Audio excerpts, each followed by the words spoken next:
Well, good morning, everyone, and a very warm welcome to all of you. And I'm Carla Freeman. I direct the Foreign Policy Institute here at SAIS, and it is truly a pleasure and an honor to welcome so many distinguished speakers and experts today to Johns Hopkins School of Advanced International Studies to discuss this very critical topic and under-discussed topic here in Washington, D.C. We're delighted to be working with our senior Foreign Policy Institute fellow, Michael Jones, president of the Maritime Alliance on this project. And this is the second discussion on the topic of the blue economy to have been held here at SAIS within the last 6 months or so. Many of you I know are not familiar with the Foreign Policy Institute, and because I represent it, I want to tell you about it. It was founded in 1980 by Paul Nitze, who established our school, the School of Advanced International Studies, to unite the worlds of academic research and policy in the search for realistic answers to critical international challenges facing the United States and the world. And certainly this topic is a critical one, as all of you are aware. I am going to let Michael manage this event, and I was going to introduce him, but I think because we're a smaller group this morning as we begin our discussions today, we'll take a different tack and maybe introduce ourselves to each other. Yeah, I think it would be great is to go around the room because Sally in particular, I think, would love to know who's sitting in the room. So I'm going to start. I'm going to ask each of you to be very quick. I'm going to spend a few more minutes because I'm going to talk about just a minute about our organization. But I'm Michael Jones with the Maritime Alliance. If we can just go around the room and each person introduce themselves. Johanna, Polsenberg, the Director of the Ocean Health Index, which is a collaboration between Conservation International and the University of California at Santa Barbara. And before we go on, she is the person who's been nice enough to provide us the financial wherewithal to pay for lunch today for our speakers and invite guests. Johanna, thank you very much. The work they're doing is really extraordinary, and I hope you will appreciate it when she talks. Haidar? Haidar Sakut, I am from Saudi Arabia, representing both private and public sector, private sector and public sector in our project. Thank you. Michael, I would like to intervene just for a second. Haidar is very humble. He's one of the few folks I know, after 40 years of living in the area, who has not just the policy experience, but the hands-on experience, actual engagement in active fisheries and aquaculture projects, not only in Saudi Arabia, but internationally, in Asia. So he's very much involved in governmental activities in the Middle East.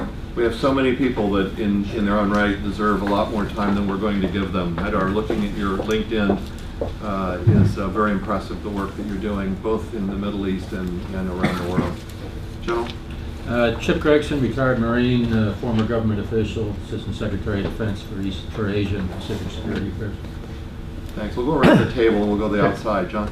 John McManus. I'm a professor at the University of Miami, working on coral reefs, including field surveys, remote sensing, and mitigation analysis. And I also am an agent-based modeler, and I work in a lot of fields.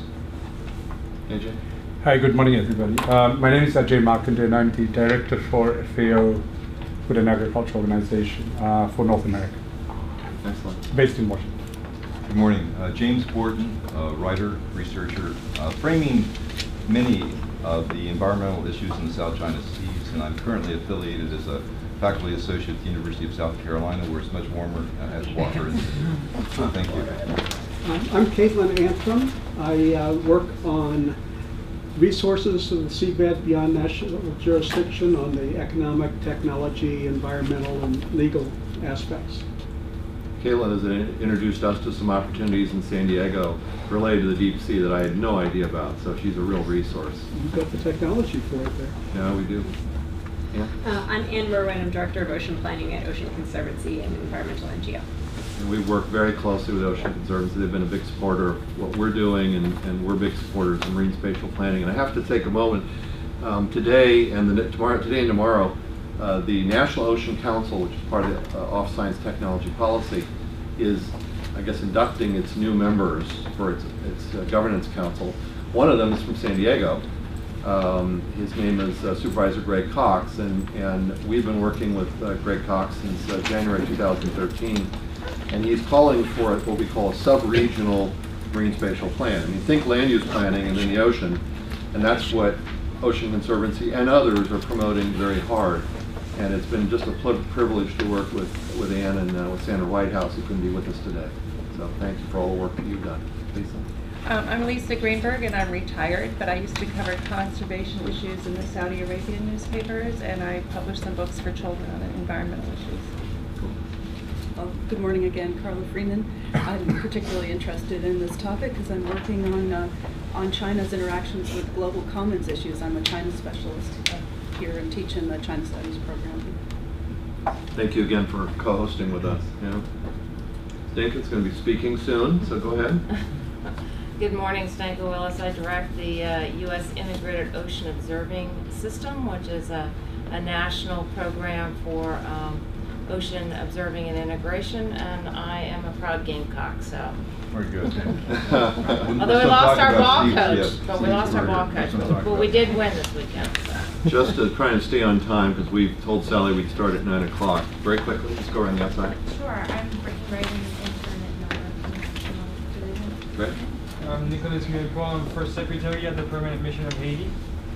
This kid is sneaking in, but we have to get Sorry you. about that. Yeah. I'm also at NOAA. What's your name? Shu. Yeah. What was your name? Kim Shu. Kim Shu. Go ahead. I'm Shani. I'm an undergraduate student from Syracuse University. I'm Jim Greenberg. For about 35 years, I was known as Lisa's driver in Saudi Arabia. I also started several companies in there, two aquaculture companies, one on the Arabian Sea and one on the Red Sea. Thanks. Ian? Ian McFadden, head of the Marine Innovation Centre and commercial director for the Marine Institute at Plymouth University, England. The largest marine institute in the UK. Yeah. And we've got about, Ian told me this morning, about 20 people coming to our event November 9th and 10th from the southern coast, and that's the real powerhouse. Yeah, for, so that's Plymouth as well as Southampton. Right, right, yeah. Steve? Stephen Tucker from the United States Coast Guard. I run the Marine Protected Resources Program. Tom Harrigan from NOAA Fisheries. Oh. Ray Filbert with Oceanology International. Mark Pantlis with Oceanology International. We had the Oceanology team. Good morning, my name is Mark Lewis. I'm head of sales with the Oceanology International portfolio. We exhibitions out of the UK. And as of a few days ago, working with NTA, launched Oceanology International in North America, in San Diego in February 2017. Yeah, we're very excited. We made the announcements last Friday, I guess, Saturday. Sent out an e-blast to 3,500 people or something, and announced a new executive director for our organization and this wonderful opportunity for Oceanology International to start in North America in San Diego, February 14th through 16th, 2017. So we're very excited about that.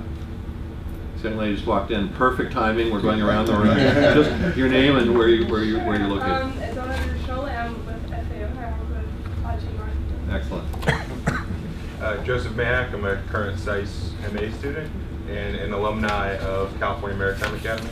So we work very closely with the California Maritime Academy, and we're trying to get them to start a marine engineering program in San Diego, as a matter of fact. So Tom Cropper and all those guys are a wonderful group of people. Yeah. Jonathan Gartenberg. I consult in international development, most recently for the World Bank. Right. Thanks for being here. Hi, Zane De Fonte. I'm with the Embassy of the Netherlands. Okay, great. Hi, Isabella Durians. I'm also intern at the Embassy of the Netherlands. Dutch doing a hell of a lot with the oceans, so we appreciate it. Yeah. Hi, Katie Morgan. I work with Ann, the Ocean Conservancy. Excellent. My name is Sam Teicher. I'm the co-founder of Coral Vita, which is a company that's growing corals to restore dying reefs. Great. We're going to have the chairman of Reef Ball is going to be one of our speakers, Todd Barber, in November. Very, very important area. Yeah. Francesca, graduate at GW's LE's. Great. Thanks for being here. I'm Vicky Hansen. I'm an American Academy for the Advancement of Science Fellow in the Office of Congressman Sam Farr. Oh, great. Yeah. Sean Maloney. I'm with the Development Alumni Relations Office here at SAIS. Sean's actually the reason that I'm here. He was the one that introduced me to Carla, and the rest is history, as they say. We're not going to probably take the time to introduce everybody else for the moment, but obviously we'll have more speakers coming, and and this is perfect size right now. We weren't sure how many people would show up. We were 81 registered for the day as of last night, but we'll certainly have a different crew this afternoon. Please stay with us. I understand we're in a slightly bigger room this afternoon, and I will apologize in advance since we didn't know how many were going to come, and we have a finite budget. We have lunches coming in at about 11 o'clock, and it's for our speakers and some invited guests, so I apologize. All students are probably not going to be able to participate, but across the way at 1740 Massachusetts Avenue, they do have a cafeteria. Anybody can eat there, and then we'll be going upstairs in that building afterwards. So again, when they start bringing the lunches, please don't descend on it and take all that, because that's not the way we're going to be able to run the railroad today. So I'm going to just take 1 minute and say that the Maritime Alliance I represent the largest maritime technology cluster in the United States. And what's so fascinating is the city had absolutely no idea this existed until we started working. And the reason it came about is because I'm doing this pro bono, is that I'm an investment banker, and I had invested in an undersea robotics company that is used in many, many applications, including aquaculture and all kinds of defense applications for mine detection and defusing. It's used around the world. Over 50% of the sales are international. It's the world's fastest growing manufacturer of mini ROVs, which means single person deployable tethered robots. And I helped them grow from about $2 to $8 million. I did 3 financings for them, and then we sold it. And it's now doing over $20 million, part of the Teledyne Marine family, which is the largest maritime technology firm in the world. But through that process, I started going to the city and saying, you know, we've got this big maritime technology community in San Diego, and there was nobody had an idea that this existed. And around the United States, and for the most part around the world, that's the same thing. Because the US government doesn't capture the information. There is no way to know how big the blue economy is. There is no way to know how big BlueTech is as the leading edge of helping address the problems that we are having. Things like resuscitating coral. I mean, we can leave them alone, but another way to do it is use technology to find out the ones that will withstand the temperature increases and are more hardy, for example, or creating reefs where they've never been created before.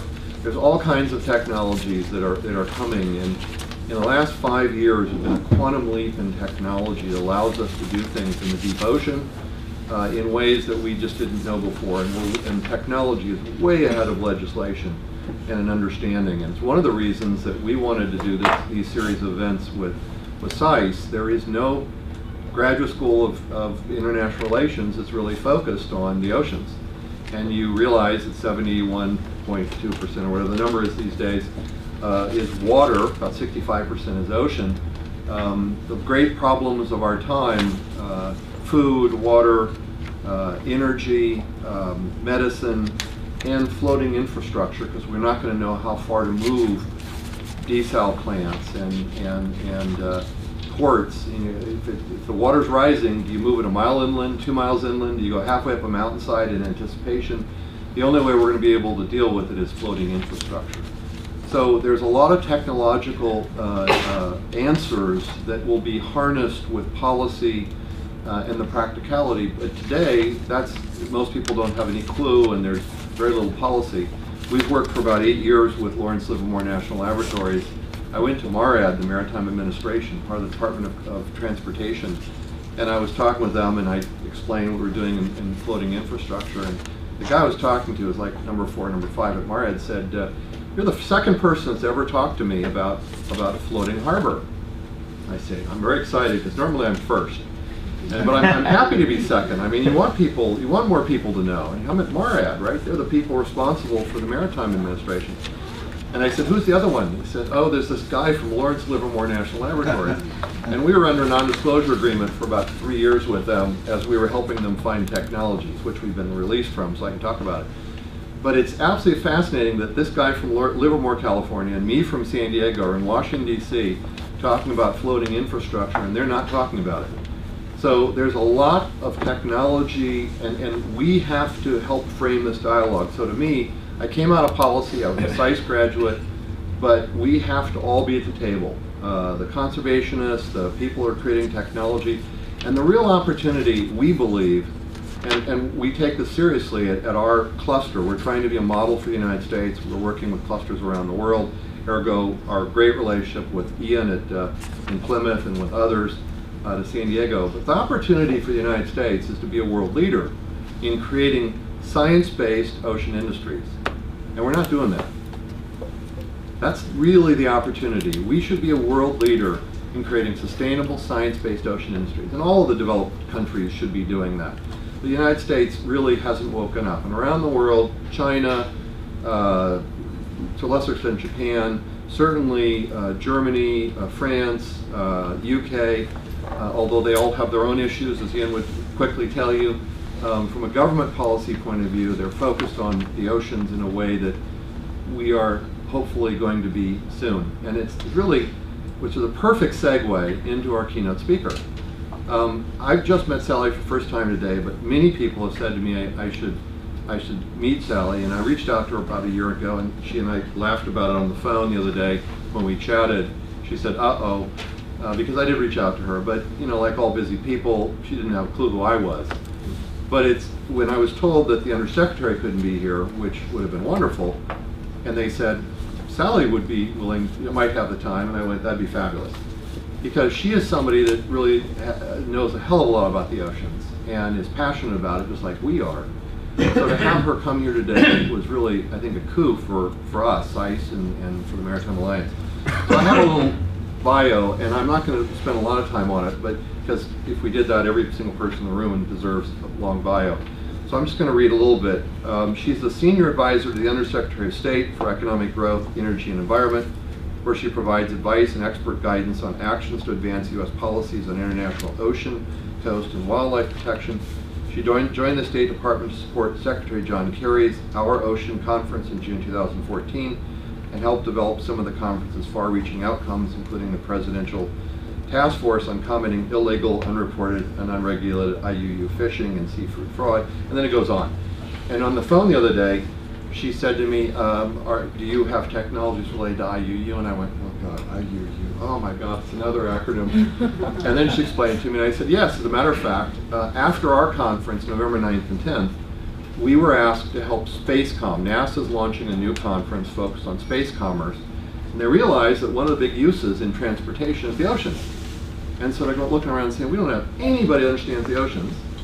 And so they called us up and said, would you help us look at the blue economy? So we're looking at the intersection of the blue economy and the space economy. And I had a conversation with a group that's putting some equipment on the space station that directly would impact IUU. So while I didn't know the acronym when she said it, that's exactly, it's a great example of how technology will in fact help with some of these big problems. So without any further ado, I'd like to introduce Sally.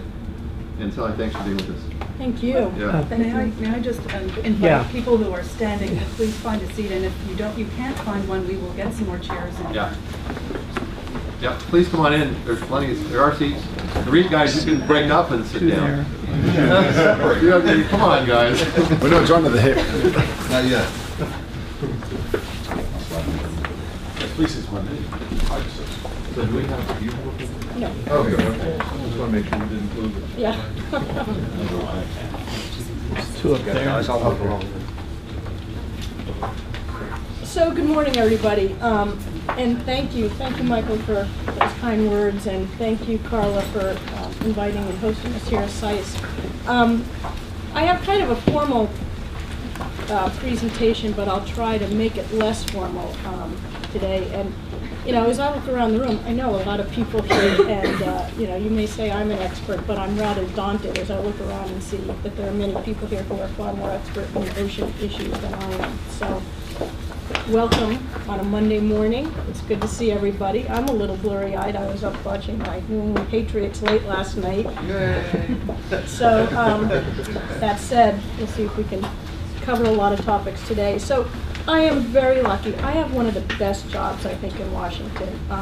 You know, at the State Department as a senior advisor on oceans, I'm super lucky because I have a secretary and an undersecretary who are really passionate about these issues, and you know, they really get the importance of the ocean for maritime security, for the ocean economy, And they've really given me and the folks who I work with, you know, a real opportunity to make these connections and move these policies forward in a way that we haven't seen in a really long time. So, you know, global security, food security, economic security, it's all pretty well linked. And I'm very passionate about the oceans too, and that's because I really kind of get about the human health connection.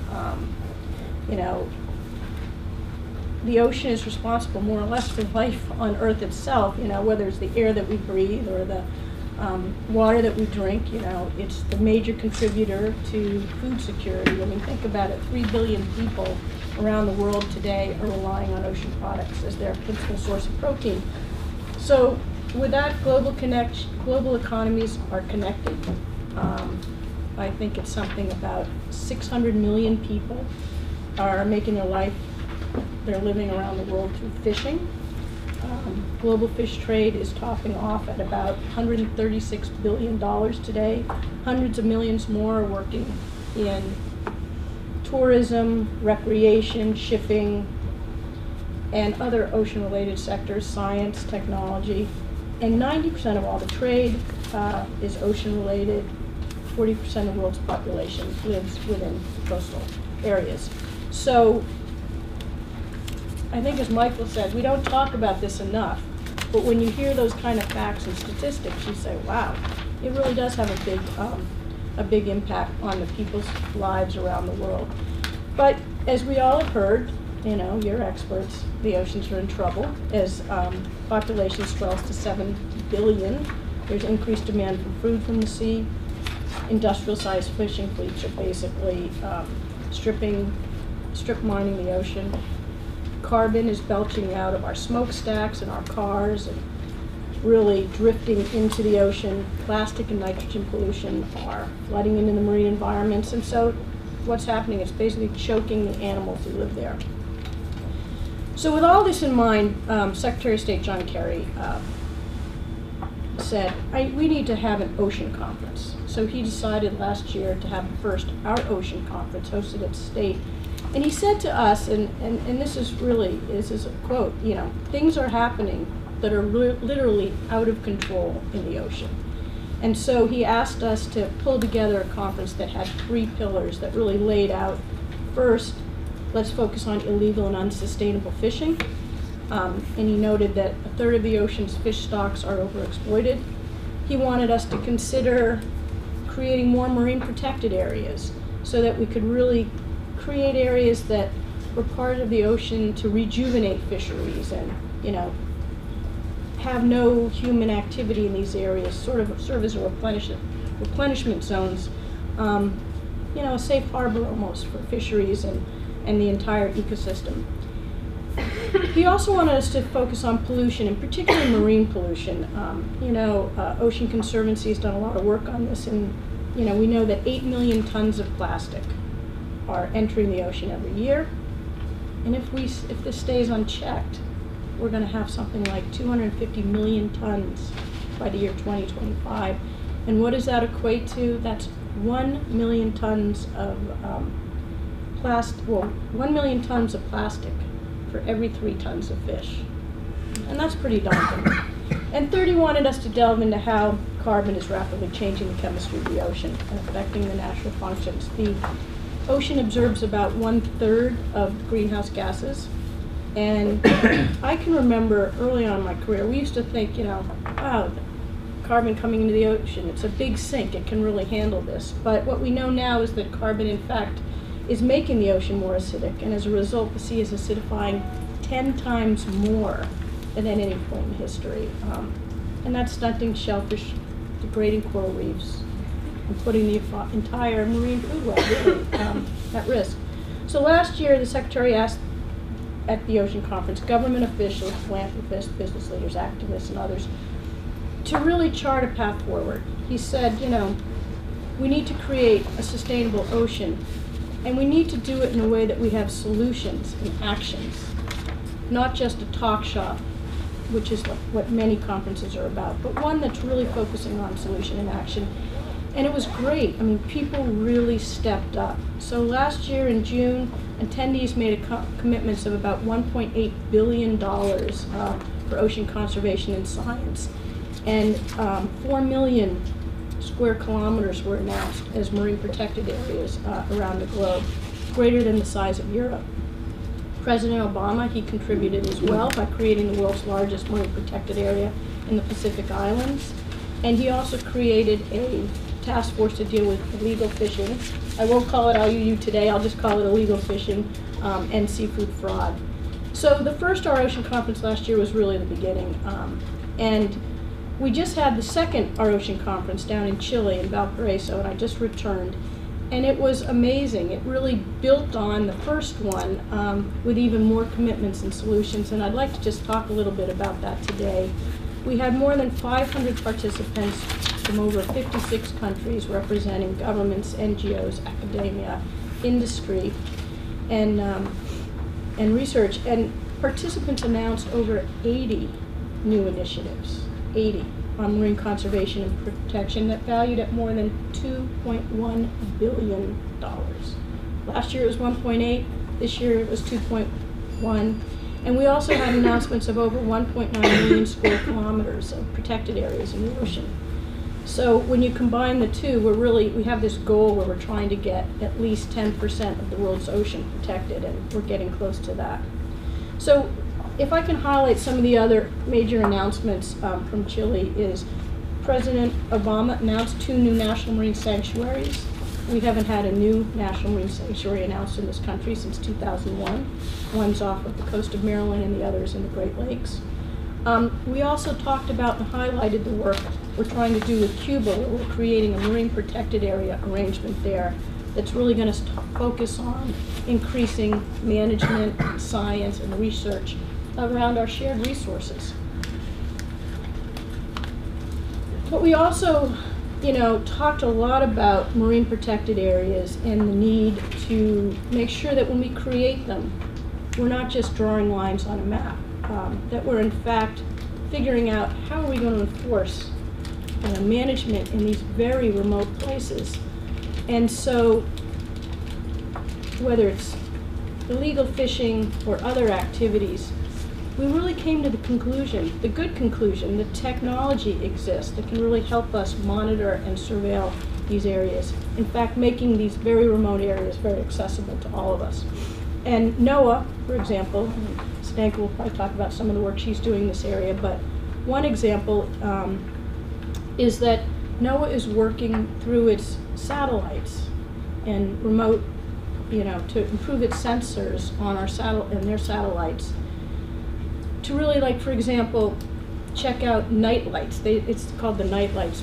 It's it's a VIIRS on their satellite, and basically it detects lights of fishermen in remote areas, and it gives us a sense. If it's not to say they're necessarily fishing illegally, but it gives us a sense if they're in a marine protected area, then they're illegally fishing, and it gives us a sense of ways to sort of focus on this illegal or potentially illegal activity.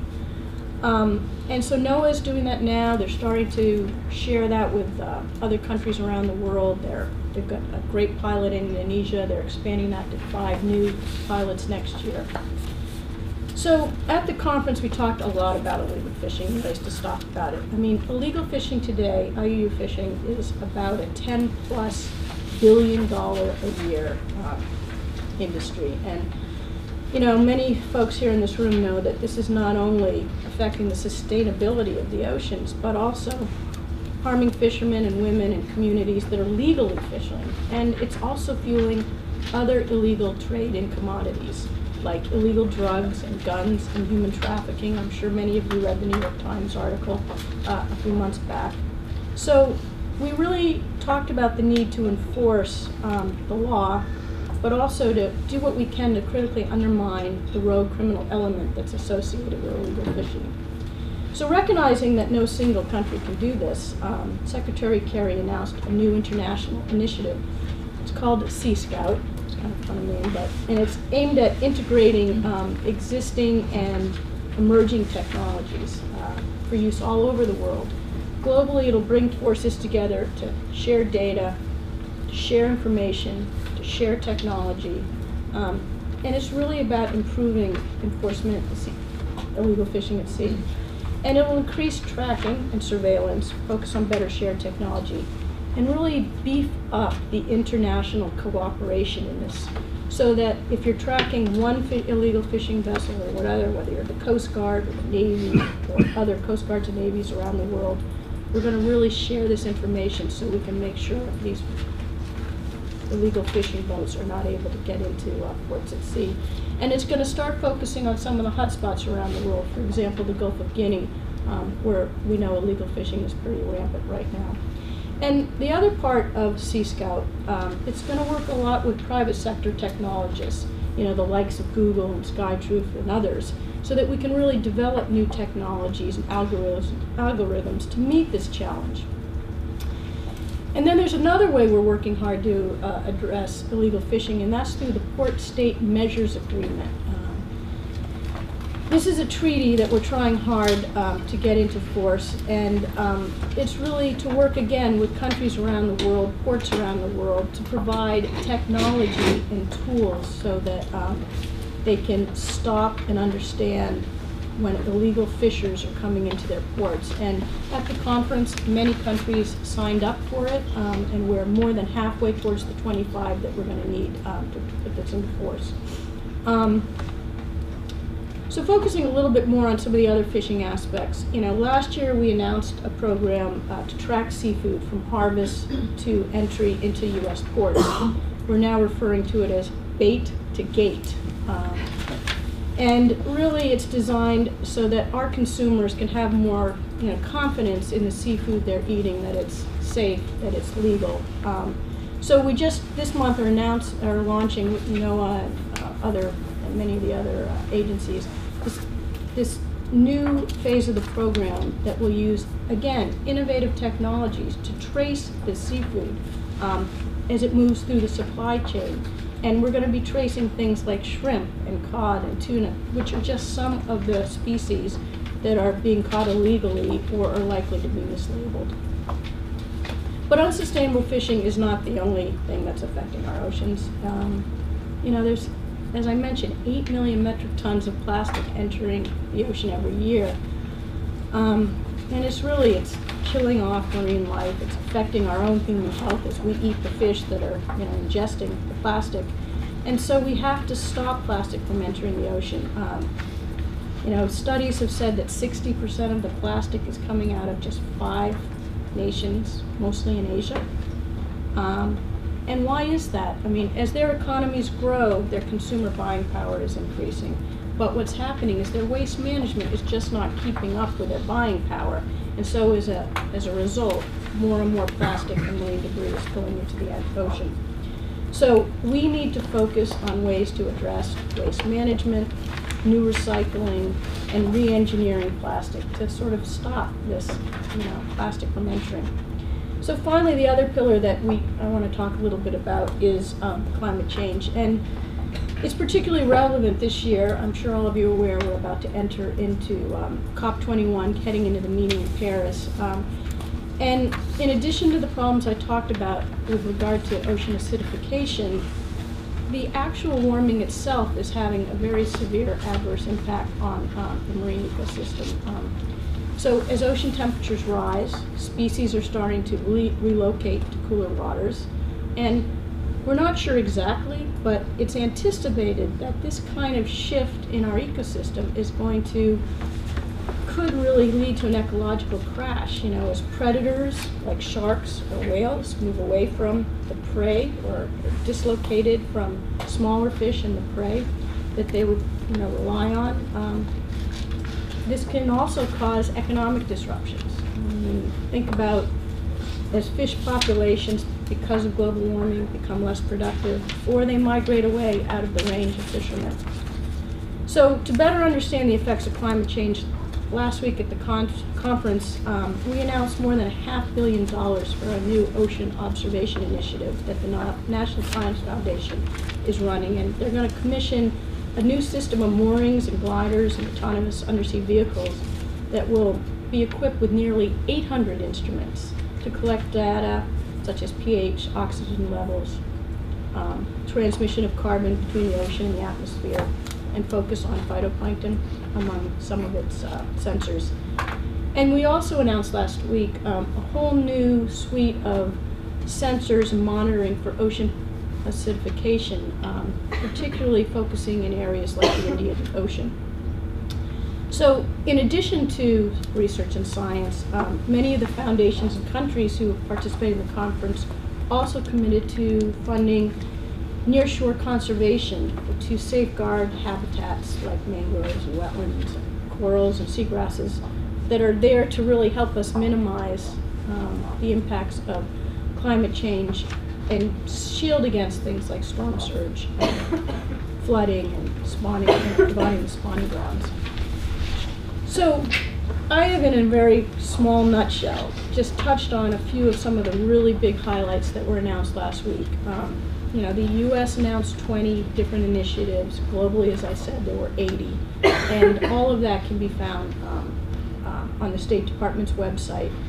But one of the announcements that for me is exciting, and I think you'll find this exciting as well, is that Secretary Kerry announced that we will be hosting the next Our Ocean Conference in 2016, and that's designed to really keep the momentum going and to make people, you know, responsible for their commitments. And, you know, in doing so, he really challenged us and all of us on our planet to adjust in ways in order for us to protect the oceans for generations to come. And he said that, you know, when we talked about this, that the threats facing our ocean are profound, but as everyone here in this room knows, the ocean is resilient if we give it a chance. As the Ocean Conference has demonstrated in the last 2 years, the global community has finally woken up and come together and agreed to take action to preserve the shared marine resources. And I have to say, working together, I know we can really find these solutions. But it's important, we're going to find them by leveraging technologies, leveraging technological innovation, entrepreneurship, and global partnerships. So if we have this shared will, if leaders have a shared will, and we hold them to it, I really believe we can undo a lot of the damage that's been done and move towards the sustainable, healthy ocean that I know that everyone in this room envisions. So thank you for this opportunity, and I'm happy to answer any questions about what we're doing at the State Department or what happened at this great conference that we just returned from. So thanks.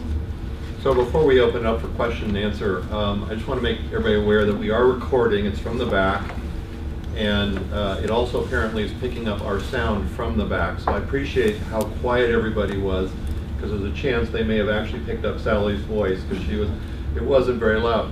But I thank you very much for doing that. So when we do the Q&A, let's also try and speak loudly enough, or we'll ask Sally to perhaps repeat the question. I do have one question, so I'll start off. I'll prime the pump. I was asked about a year ago by the Ocean Conservancy to write a letter, because we represent the largest organized maritime technology cluster in the United States. Apparently the White House, as it was thinking about expanding the remote Pacific Islands National Marine Sanctuary, they wanted some industry input, and a lot of conservation people were just responding saying yes, but there wasn't a lot of input from industry. And so I was asked to write a letter, which I did, and it was a qualified support, and it qualified it in 3 ways. And one I'd like to just talk about. One was to say we should grandfather people that are already using the area as long as it's in a sustainable way.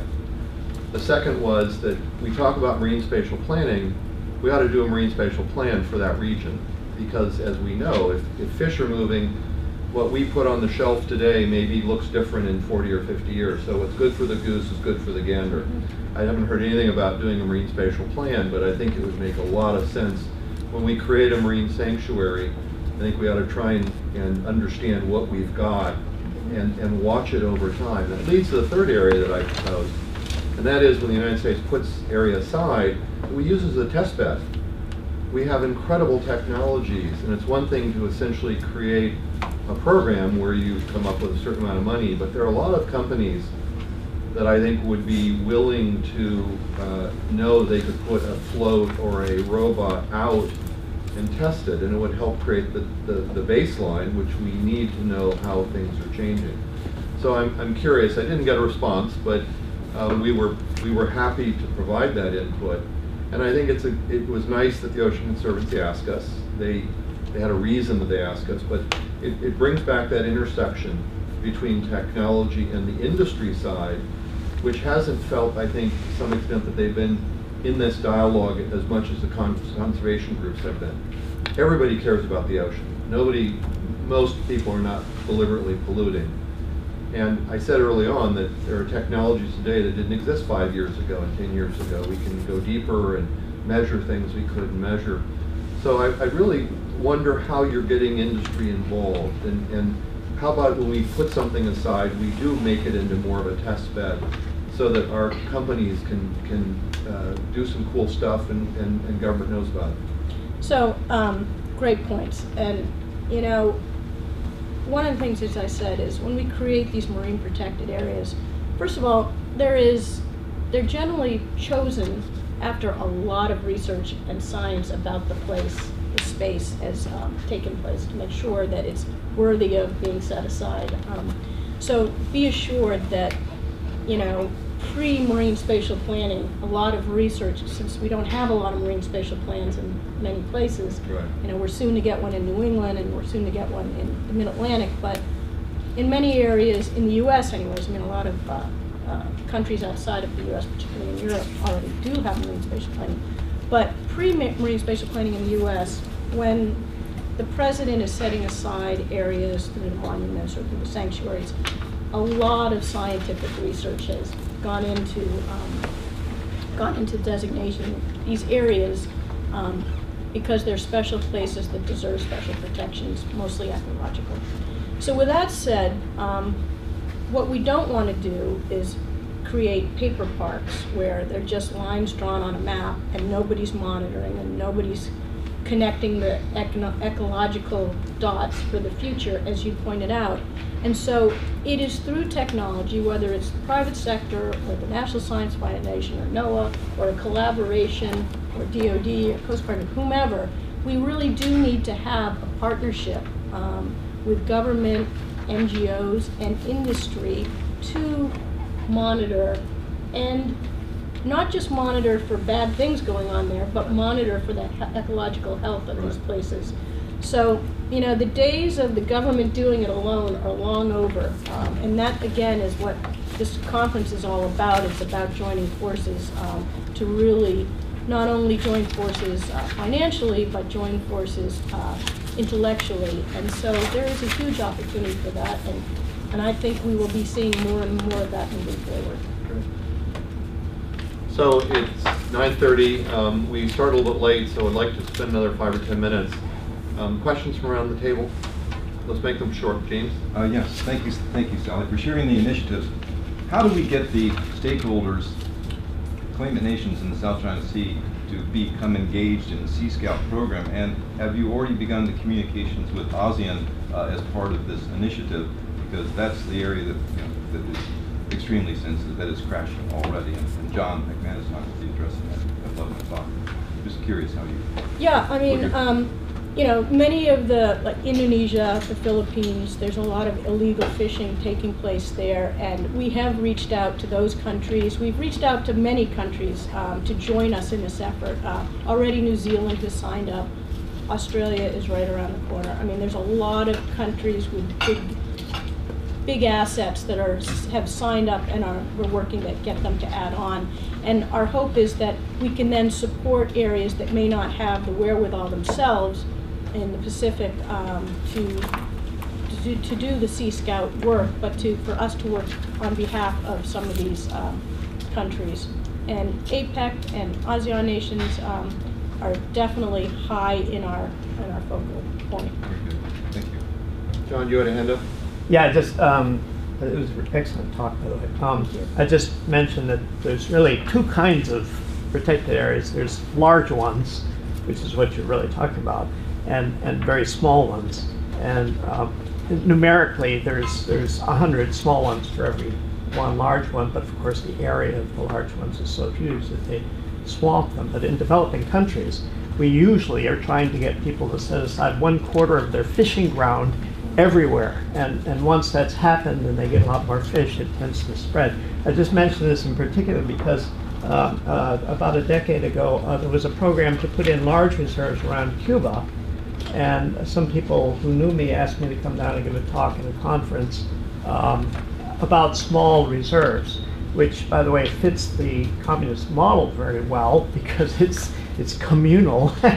And so I was hoping we don't start a huge program that would undermine the efforts of people, but rather support that. And it's ideally you would want to have a few large reserves and lots of small reserves ecologically. You're absolutely 150% correct on that. You know, the big ones get, you know, all the press, and at the conference last week, there were several, you know, the number of 1.9 that I announced. There were a lot of little ones that added up to that, including in Panama. They came up with several, and Chile did as well. But on the Cuba front, you know, it's really exciting for us because, you know, we have the Florida Keys National Marine Sanctuary and Tortugas and Everglades National Park, and they have their own marine protected areas. And, you know, we've met several times. I was just down there in July, and their resources are in really good shape, not surprisingly. And so what they are looking for is the expertise that we have, and how have we, you know, the monitoring, the management, what are the techniques. They don't have necessarily the infrastructure for science technology that we have, yet we don't necessarily have a beautiful, pristine resource like they have. So we're finalizing this MOU with them that should be done in the next few weeks. It's really going to bring our two countries together in these shared resources so that we can manage, you know, the fish go back and forth, the marine mammals go back and forth, and learn from each other. And I mean, you know, one of the things that I love most about my job is that when issues are tough, environmental diplomacy can kind of break through where some of the other issues cannot. And we're even seeing this, believe it or not, in China. It certainly is one of the first things we've dealt with Cuba with some of our breakthroughs. And, you know, you can go around the world where there are tough issues, and I think, you know, having a conversation about the environment and science is an easy way to open the door. Take one more question in just a second, but I want to make sure that our speakers for our next panel have we taken care of everybody? Everybody's up, ready to go? Because we're going to, right after Sally leaves us, we're going to come up here and begin the next panel. Yeah, Charles, I have presentations. Has everyone in the first panel given the presentations to? That should have everyone. Great. All right. So Sally, so Caitlin, go ahead. A lot of the talk is about the ocean environment, protected areas, etc. The other half of sustainable development is the development side. So there are two questions. One is, are we going to engage now with Cuba and Mexico in dividing the second donut hole and setting up maritime boundaries so we know what is and is not within U.S. purview? And second, one of the reasons I was very pleased with Michael's work on the Maritime Alliance is it was helping bring us up with what Europe is doing and other countries are doing on the blue economy. Will State be working with groups like the Maritime Alliance in bridging that gap with the Europeans, with the Asians, and try to make a focus on development as well as environment and pair them together? I didn't ask her to put that question forward, but I love the question. Thank you very much, Bailey. First of all, on the donut hole in Mexico and Cuba, you know, we are just starting conversations, and in addition to the MOU I talked about, you know, our joint memorandum together, we also have a broader environmental one. So once we get some of these things in place, we'll move on to more specific issues. With regard to the development side of the blue economy piece, first of all, let me say that, you know, at the UN General Assembly, we finally got a sustainable development goal focusing on the ocean, and that's very exciting for all of us. But it's sort of general and vague, and now we have to make actions, put actions into place that really describe exactly what that means. For us, the blue economy is about sustainable development.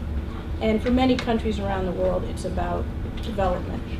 And so we are pushing hard everywhere we go that the sustainable part be front and center of all of those conversations. And so that's something we will continue to do. And again, I want to just go back to the conference last week where the European Union and FAO and others had a lot of broad and very great announcements of where they're heading on conservation and sustainable blue economy and sustainable development. So I guess, I don't know if that answers your question, but as far as the Maritime Alliance goes, absolutely, that's why I'm here today, because I believe in Michael, I believe in this organization, and again, I believe we have to do it together and focusing on the sustainable part, not on the unsustainable part of the blue economy. This is a terrible job for the person who's running the day to stop the discussion, particularly with somebody with Sally's background, but I'd like everybody to thank her for her presentation, if you would.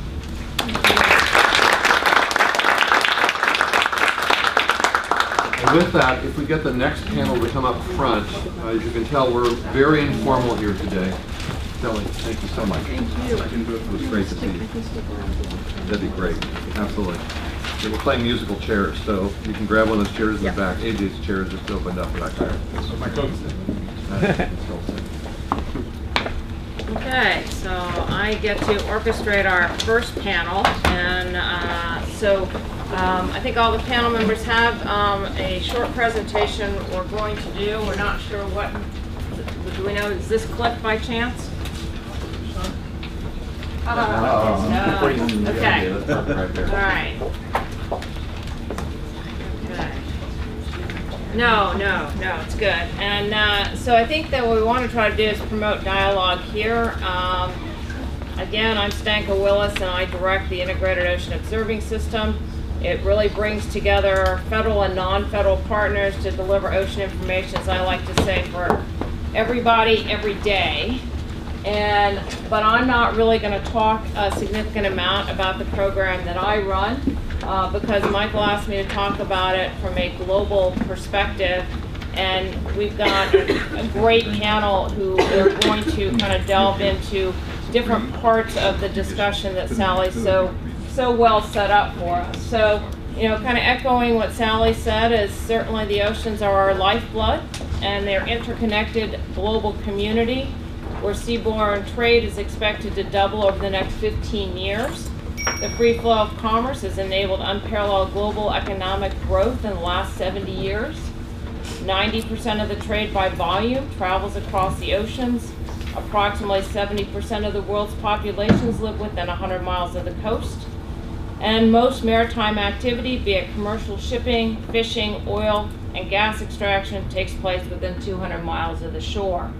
So this is an infographic that NOAA has put together that certainly talks about what our oceans can provide for us.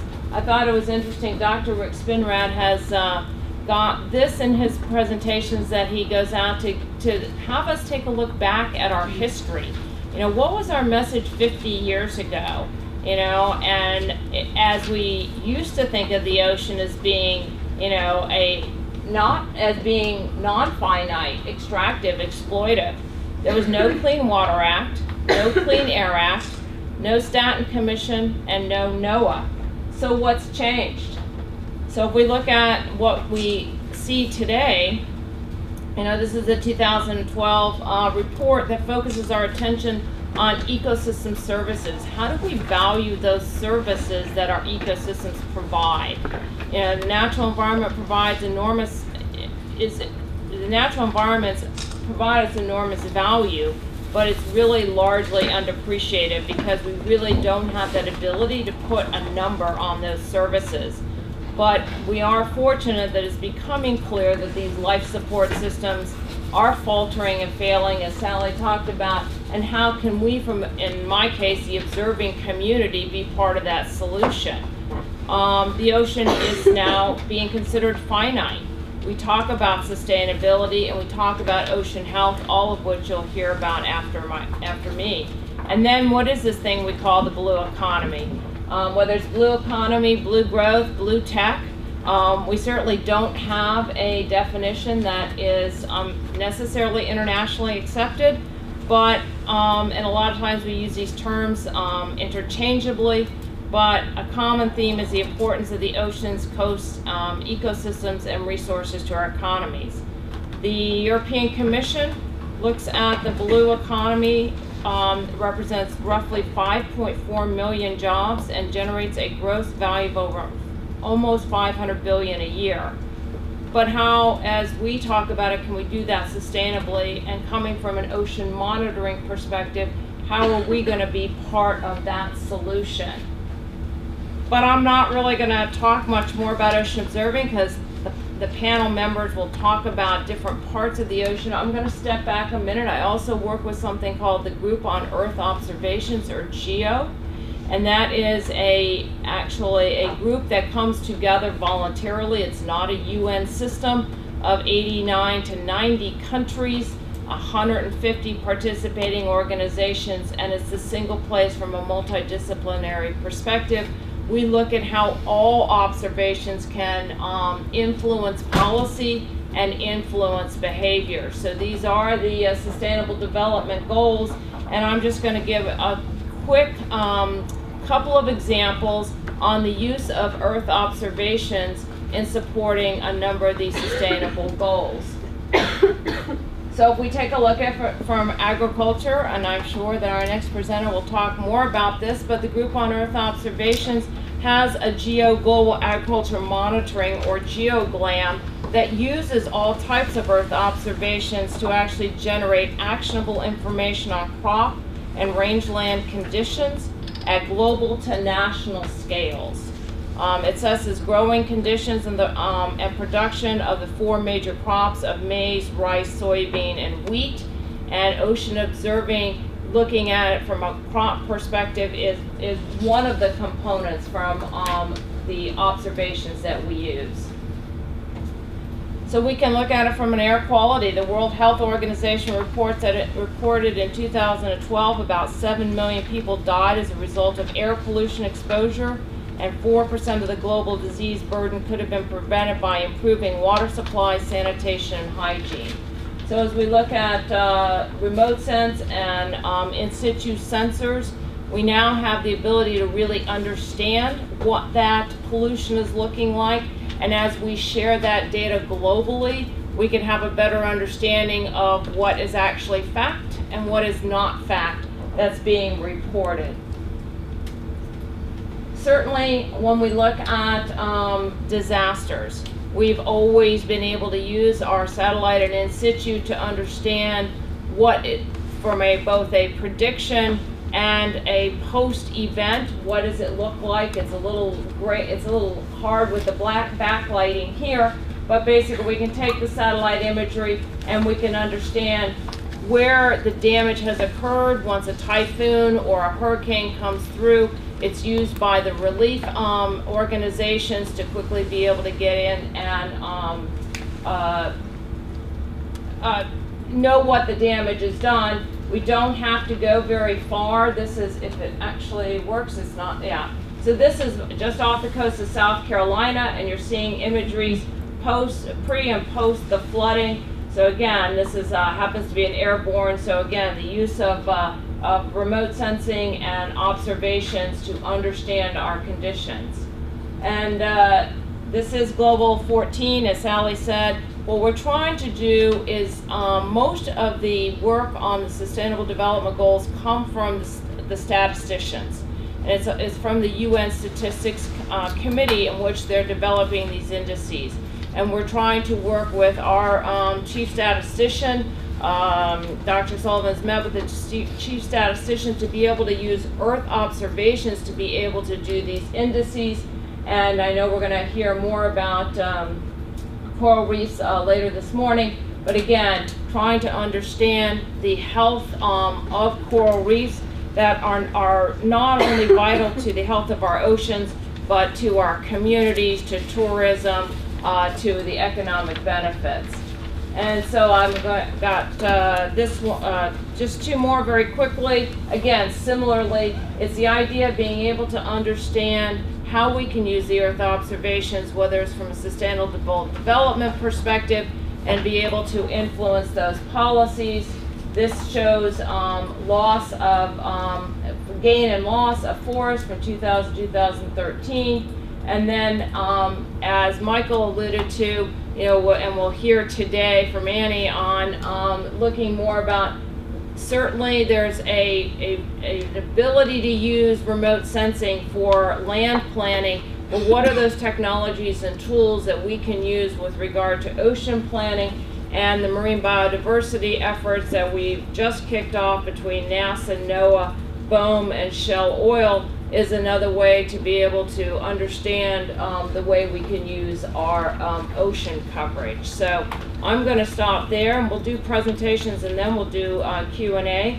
And so let me introduce A.J. McAndry, the Director of FAO Liaison for North America. He's a national of the United Kingdom, holds a Bachelor of Science degree in Agriculture Economics from the University of Wales and a Master's degree in Agriculture Economics from Imperial College. He has over 35 years experience of agricultural development in Asia, the Pacific, and Africa, covering some 18 countries with a number of international development organizations and research institutes, and also is the liaison to the World Bank here in Washington. So are you going to use slides? Yeah, just, okay. I didn't. That's okay. Which one? Oh, he's got it. Okay. Sorry, I didn't realize. You just go. Just come down to the PowerPoint. Let me just stop it on, but it's I see, loading, so we have to. Okay.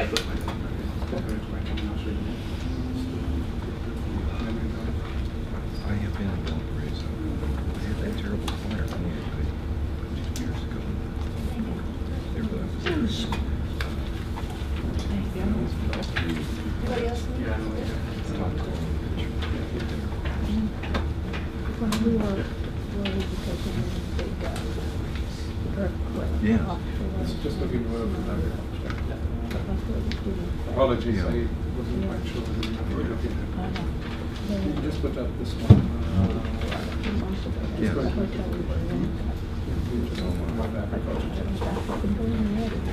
Thank you very much. Excuse me, I wasn't quite sure whether we were going to look at presentations or not, but I just wanted to, a couple of things that came up this morning, and I think that when I talked to Michael, the idea was just to have a lot of dialogues rather than just talk a lot. I've been to a number of conferences recently, and I feel that one of the things I want to throw out there, everybody looks at it from their perspective. We live in a world that is highly complex and highly integrated. So, in a sense, I think two words that came up this morning, which I think are quite interesting. One is that we really do need to look at conservation, or if we're looking at oceans, or we're looking at agriculture, and science. The idea is very much how are we going to manage economic transformations. And as the world grows, we're getting a lot of things in terms of trade-offs. You've got the issue of food security coming up, but also looking at just generally how we're going to manage economic growth and transformation. And I think that's quite important to overlook it. The other point I just wanted to throw out there, because it's going to keep on coming up, I feel, is are we looking at this as a public or a private good? Because it then takes our responsibilities in two ways. One is that I think we're looking at it from the perspective of a public good, then we really do need to look at the political architecture. If we're looking at it from a private good, then we need to look at the incentives and the drivers that are going to get the private sector to look into. Very quickly, because I want to not take up too much time, I just came back from a conference at UC Davis, in fact. And one of the things that I've kept on bringing up, and I think this is going to come through as well, is basically how do you administer and manage scarcity pricing? How do you actually look at repairs?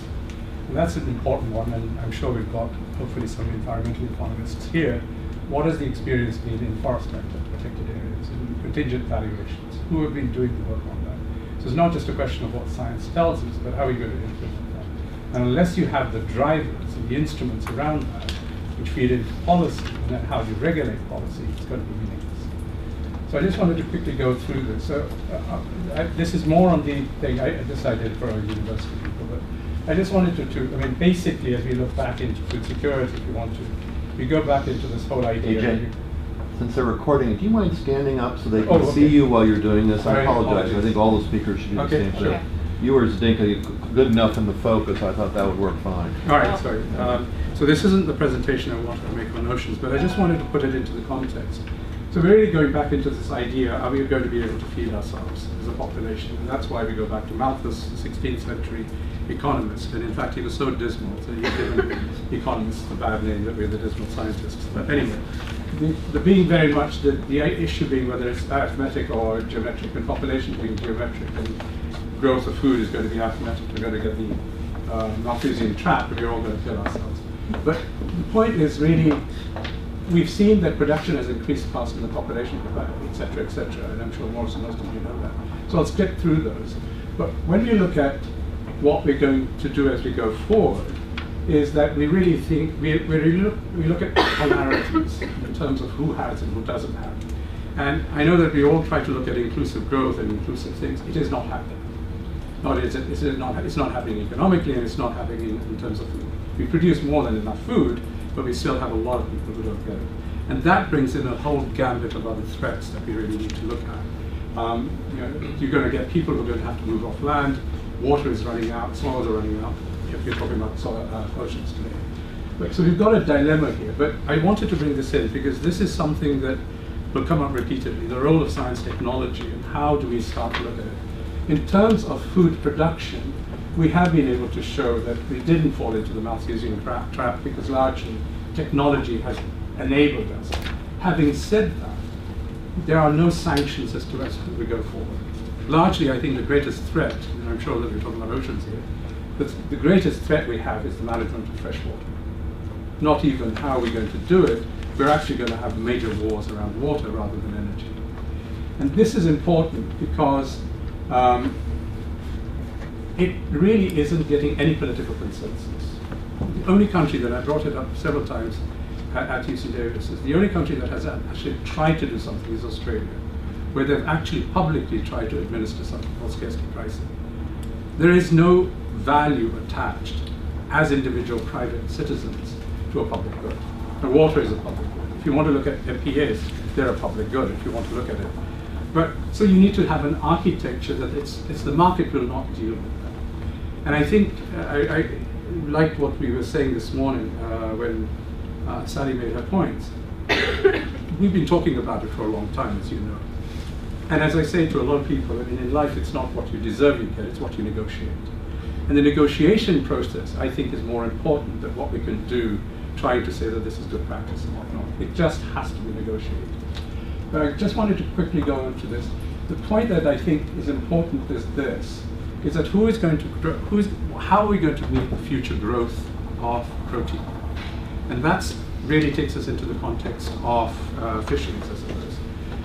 If you look at the projected demand of whether this protein is going to come from livestock or whether you're going to get it from fisheries or capture fisheries or whatnot, or are we going to have in vitro beef, I don't know. But the fact is that as you look at economic growth, especially in Africa, Asia, which I've been working on, and you start to look at it in the context of Africa, you've got a population structure where there's going to be huge demand for these things, protein. And there tend to be, I'll give you the example of India. India's population is 50% is less than 25. 70% is less than 35. Their time preference is not the same as us, certainly, and it's not the same as basically society. So essentially, as an individual who's about 20, 25, he wants to have his burger. So India's position generally in terms of how they grow forward is growth. It's going to go forward. Whereas China is, and if somebody has done things on Kuznets, if you look at what the Kuznets curve was largely, I think he's an economist who won the Nobel Prize, I think, largely to look at poverty issues. But it's actually grown up to the environment as well. That at a particular stage, as the economy grows inclusively, societies and governments start to take action around how do they manage environmental and public goods. But before they reach that stage, they will let things happen in the context of grow now, clean up later. And that's important to understand when we go into the negotiation part of it. But it's largely around the future demand, I think we really need to look at. In terms of oceans and MPAs, I think our position, and we mentioned it, and Sally said there's a lot of sort of things going on. I represented FAO, and I don't need to put this up anymore. I don't seem to have the presentation on fisheries that I did. But if you look at FAO's calculation at the moment, in terms of where we're going to get going towards 2050, we get different types of patterns coming out in terms of globally. But the one that is interesting is this. What is going to be the structure of demand? And especially what is going to be the structure of protein? And I think that's quite an important point, because you're going to have a trade-off between what presumably we want to talk about here is conservation, but you've got to look at it in terms of how that relates to the economy as a whole, but also, as we want to point out, there are a lot of people who are employed in a number of countries. What are you going to do with them? Are there alternative employment opportunities? You can't just suddenly say, we want an MPA, thank you very much, move. Where are you going to put them? And how are they going to get integrated into economic systems? My only point, I think, and I'll stop here because I think it'd be nice to just look at really a dialogue, is that this is going to cost. And how are we, and as I keep saying, I'll stop here.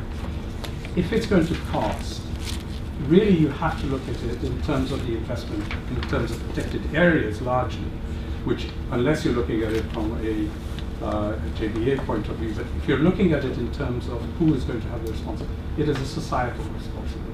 So it has to look at the time preference of society as opposed to an individual. So the longer term thing is, how do we start looking at a collective idea of investment, but at the same time trying to look at what are the drivers going to be to the individuals who are working in those contexts, not just looking at technologies, etc., but how are they going to be able to contribute, have the right drivers to not only be incentivized to do something, but sanctioned also if they do the wrong thing. And I think that's the thing about pricing and tools, and really trying to look at the margins. How is this going to be regulated? Who is going to do it? A lot of this thing on oceans is not going to be a country. It's going to go beyond jurisdictions. Who is going to do? Which regulatory frameworks are we going to get? What enforcement is going to happen? And as I said, the economic incentive for IUU is huge. They'll take the risk. I mean, not only just IUU, but also trafficking, etc., etc. You can monitor it. Can you enforce it? And what international architecture are you going to use on enforcement? So let me just stop there, but I think that's what I wanted to not just fix on oceans, but the integrated thing about managing the issues of systems. Okay, great, thank you. So our second panel, Ann Merwin, is the Director of Ocean Planning for Ocean Conservancy, where she leads the organization's work to promote smart ocean use and the environment. Prior to joining Ocean Conservancy, Ann was a policy expert with the Wilderness Society with a regional watershed conservation group, and spent several years in the private sector as environmental planning consultant. So I will switch spots here so you can take center stage. I feel like I'm preaching to the choir here. There's so many people in the room, and I'm going to sit, pardon me, a little more comfortable, who have been working on this for so long, including Sally and the folks at the Coast Guard here in the U.S. have both been critical, and certainly the U.S. is far behind a lot of other countries in the globe on marine spatial planning issues, particularly the UK and Belgium and a variety of other countries. So I will be brief here, and hopefully we can move to the discussion. I'm also going to violate the sacred laws of PowerPoint by having a couple slides that have way too many words and not enough pictures. We're an academic audience, so I figured you would all pardon me. We at Ocean Conservancy call our program Ocean Planning, but as you all know, the formal name is Marine Spatial Planning, so that's what I'll use today. It's the term is more commonly used around the globe. And you know, essentially the idea here is we have a lot of stuff going on in the ocean. All of these different activities present us some very fundamental and major issues that you have raised, and Zdenka, that you raised too, about monitoring and looking at. And how do we go about trying to address all of these? How do we get to a point of sustainability? We need a practical tool of some sort. And that's what marine spatial planning is trying to provide.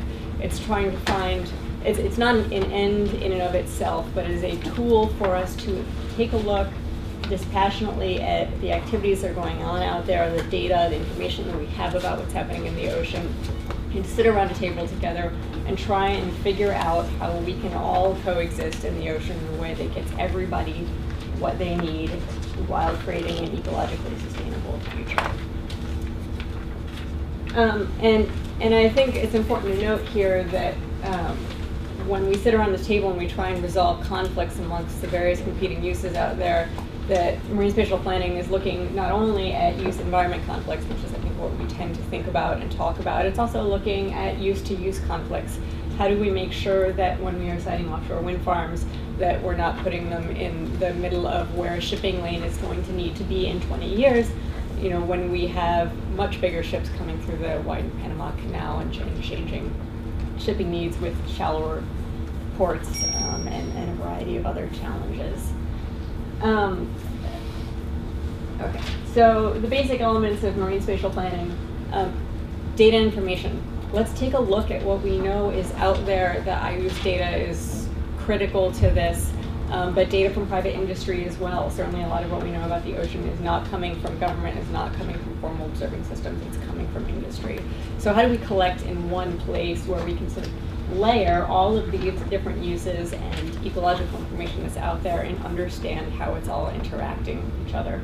And I'm looking forward to the Ocean Health Index presentation later, because that allows us to judge how we are doing as we try and layer all of these uses together.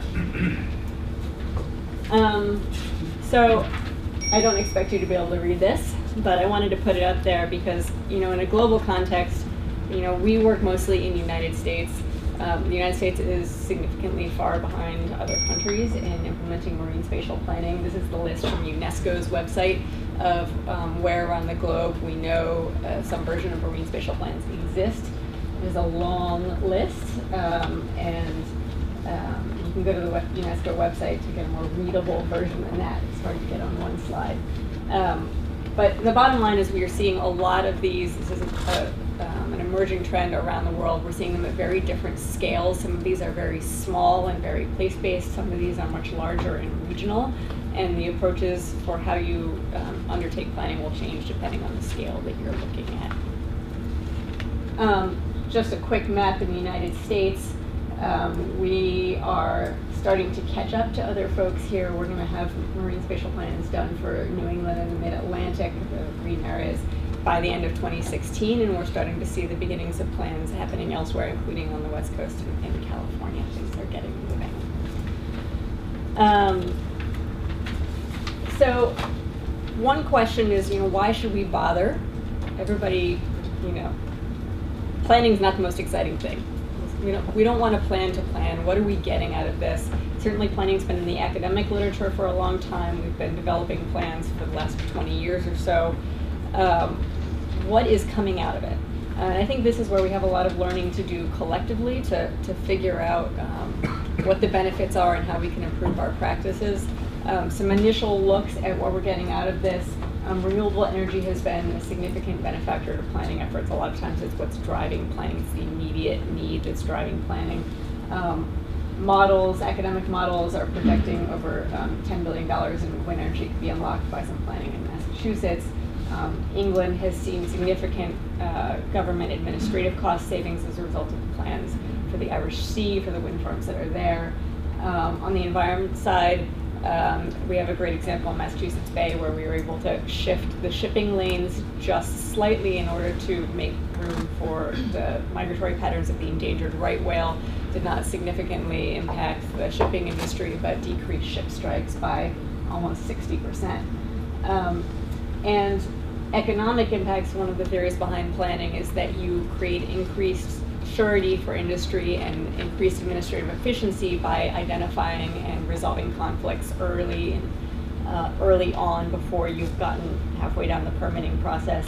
We don't at this point have great empirical models of how that's working out. The first one I've seen came out this year and looked at 5 plans, including plans from Belgium and Australia. I've forgotten which the other ones were.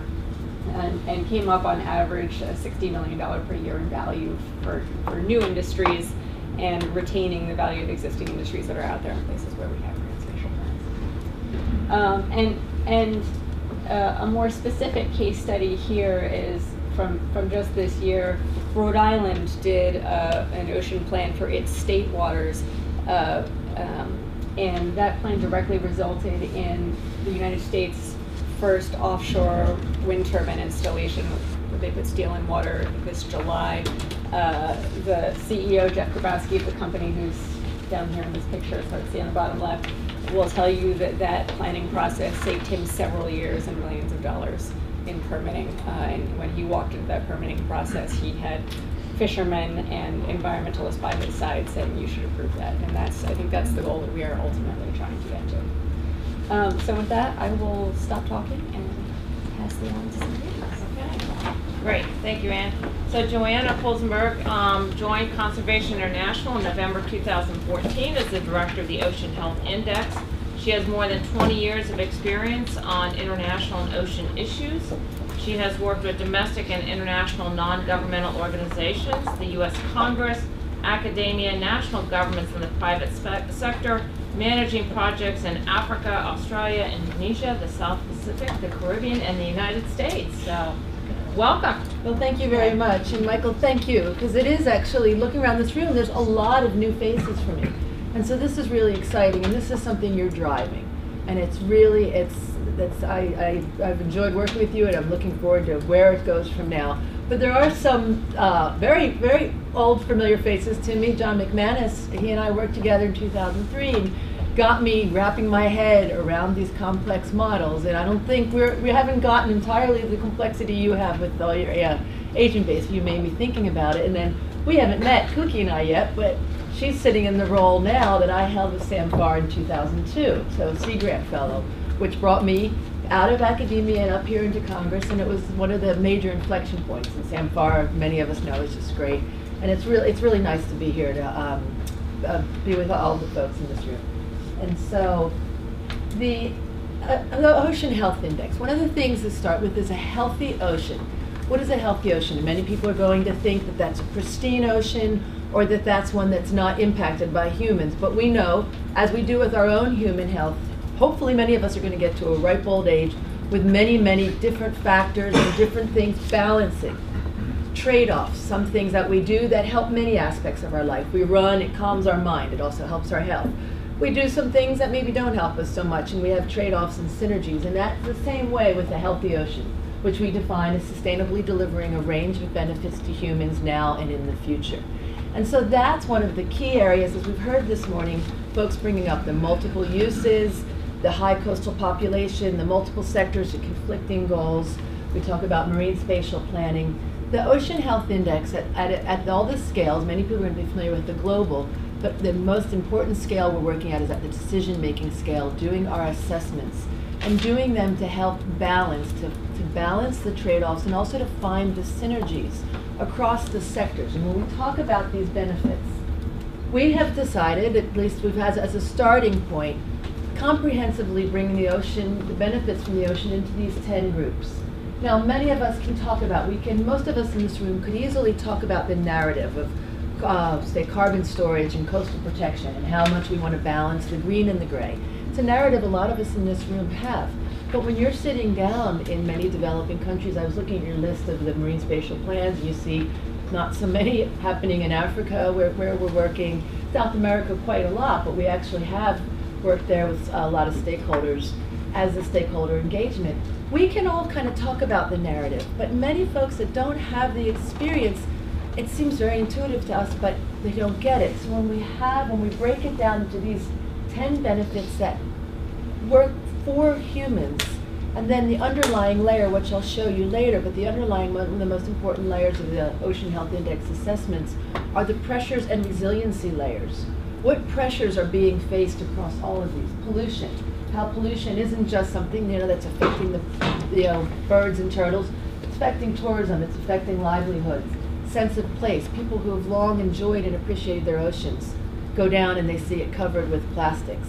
And then the synergies, how all of these different sectors can contribute to alleviating the pressures and have working together. And that, with a powerful scientific underpinning across all of these, a narrative layer that most anybody can understand, underpinned by deep scientific interacting data layers as a precursor to marine spatial planning. I often talk about the Ocean Health Index as a complex or as a more comprehensive stakeholder engagement process that can sit before marine spatial planning. I'll show you some of the applications that have been around the world.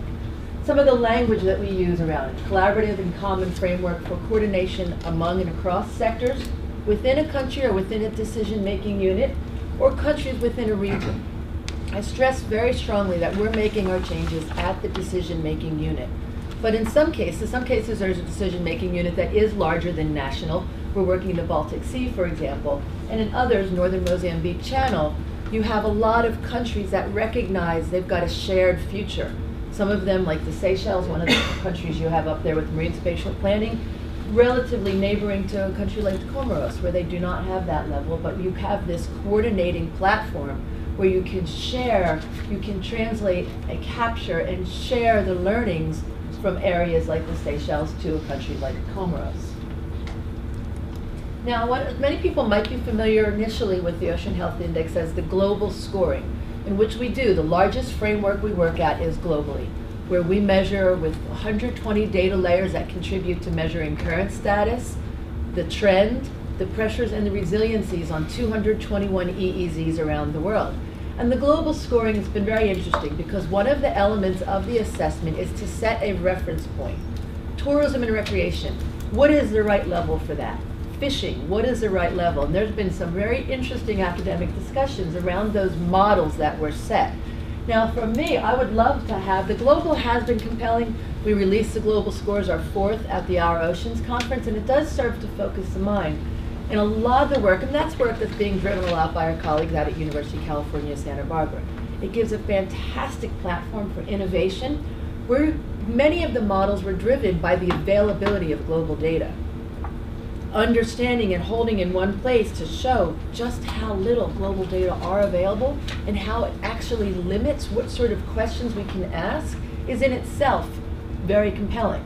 You can't just, we can all lament that. So my colleagues at University of California, Santa Barbara are doing a lot of work around how do the uncertainty in these data affect some of the predictions? How can we gap fill? How can we use data from one area to meaningfully say something about another, or to be driving and saying how can we, taking a regional approach to try and get sometimes more expensive ocean observing data, but that they can put together on there. And so the global data, and they have populated this entire global database so that we have as a starting point for every EEZ a starting kit. And so we can go into countries, we are actually working with the consortium in Somalia, we can go in there with a starting model, a starting kit we call it, that's fully populated with global data. In some cases, that's going to be what's there. We don't know what's in Somalia yet, but we don't imagine we're going to have a whole lot more data.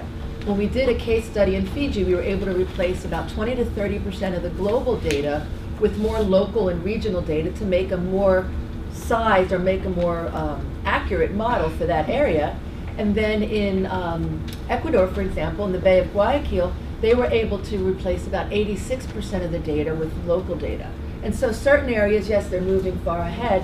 But then in going back to the case in Somalia, one of the things I make a point, it might be a little bit of a, not maybe an idealistic point, but when say that this goes forward, a consortium of 22 countries, we're bringing this in here, we're looking at, all right, we need to balance all of these. Okay, so tourism and recreation, we're probably not going to be prioritizing data there.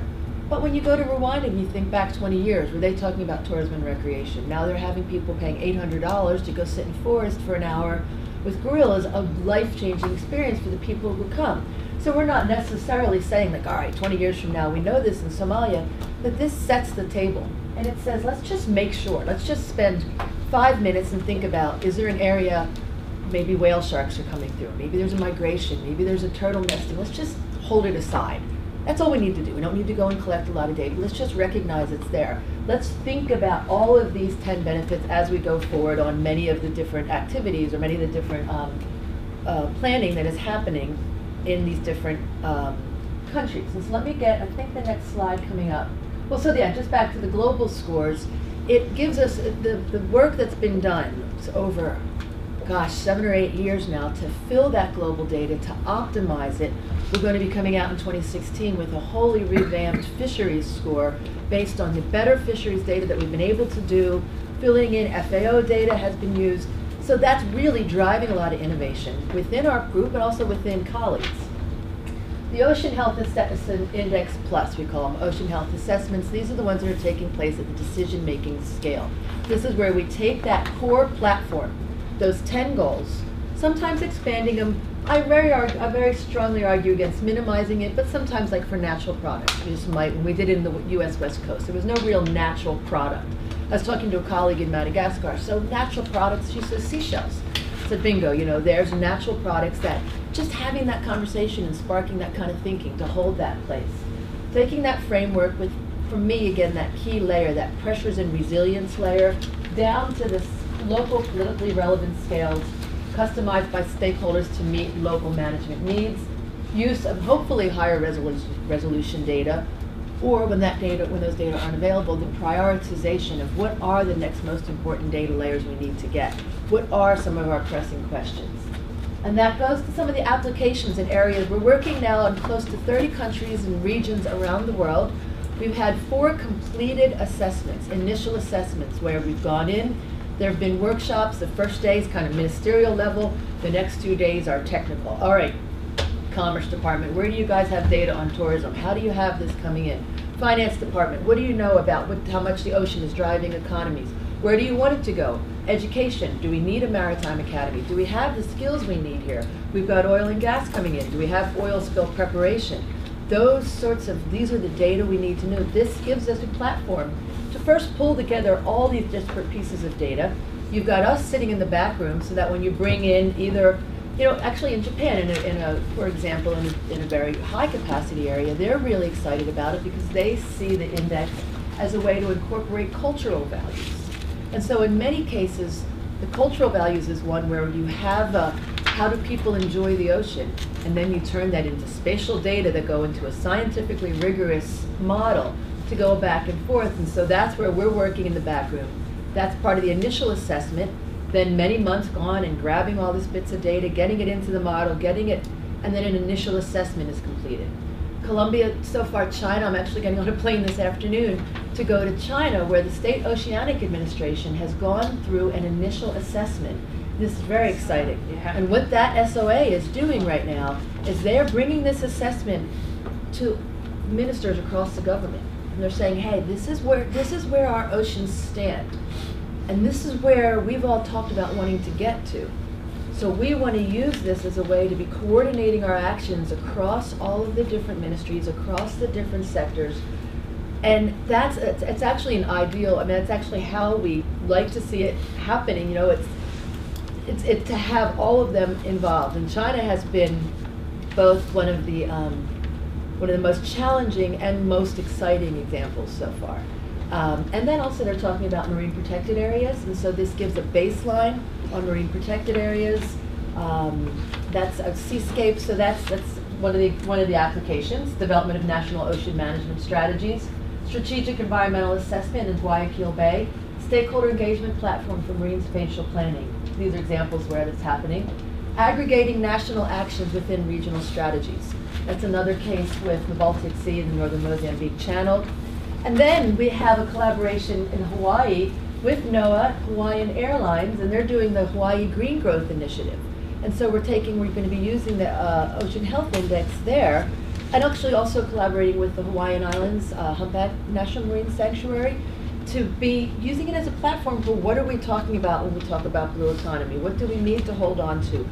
Actually beginning a collaboration, which is really exciting, with Nature Conservancy's Mapping Ocean Wealth program, where they have a subset of 4 ecosystem services, 4 of the fisheries, tourism, coastal protection, and carbon storage, I'm pretty sure, where they're working very hard, and it's not easy, as we all know, to put numbers to those ecosystem services. And then reporting mechanisms for conditions in marine protected areas. We've been had some discussions with Channel Islands and Monterey Bay sanctuaries when they do a 5-year condition report. to use the Ocean Health Index, and as Ann mentioned, as a measure, as a metric for how are we doing, what more do we need, put it in, look again, how are we doing? A common, easy to understand framework to be keeping track over the years. And then I've gone on now, just we were told to keep about 12 minutes, so I'm just going to go through. This is just an example of how we bring in the assessment. You learn, you plan for it, all these different pieces. And this right now, some of the fun things are happening technologically in creating easier end user interface platforms, portals, so that end users with various degrees of experience can go in more easily, drop down menus, figuring out how to put the data in.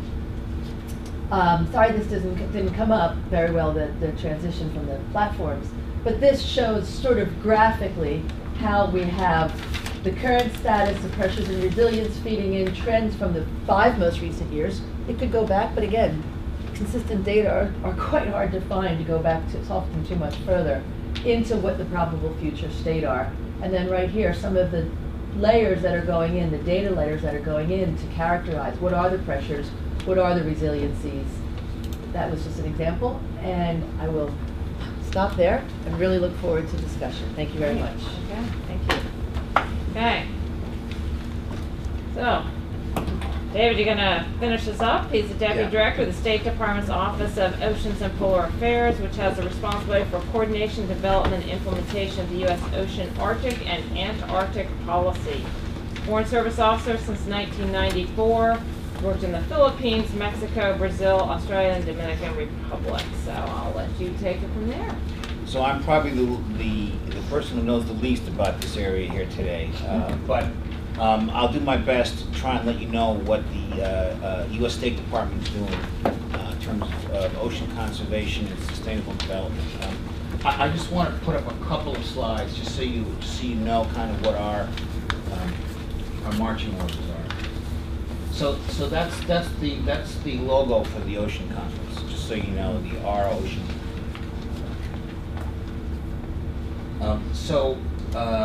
This is so the United States blueprint is the Our Ocean Action Plan, which was put out by us last year at the end of the first Our Ocean Conference. And it turns out that this is now pretty much incorporated in the new Sustainable Development Goal for the ocean. So I just want to show you that before I discuss what the State Department's been doing in the last year or so. So we're working kind of, the U.S. is working individually, bilaterally, multilaterally, through public-private partnerships on promoting global collaboration for sustainable ocean development. So we're trying to do kind of everything at once. So basically, Sally may have mentioned this, there are 4 things we're working on. Sustainable fishing, marine pollution. So in sustainable fishing, it's end overfishing. These are from the Our Ocean Action Plan. End overfishing, prevent illegal, unreported, and unregulated fishing. On marine pollution, it's reduce nutrient pollution to the marine environment, reduce marine debris. Ocean acidification is the 3rd pillar we're working on. Stem the increase in ocean acidification. Create worldwide capacity to monitor ocean acidification. And on protect ocean areas, it's create more marine protected areas. And protect coastal ecosystems and provide critical services. So at the end of the Ocean Conference last year, we put out a blueprint, and this is essentially our blueprint for where we're trying to go in terms of improving the health of the ocean and working on global collaboration for that. And just so you understand, sustainable ocean sustainable development goals that came out just the last couple of months are basically the same. Prevent and significantly reduce marine pollution of all kinds.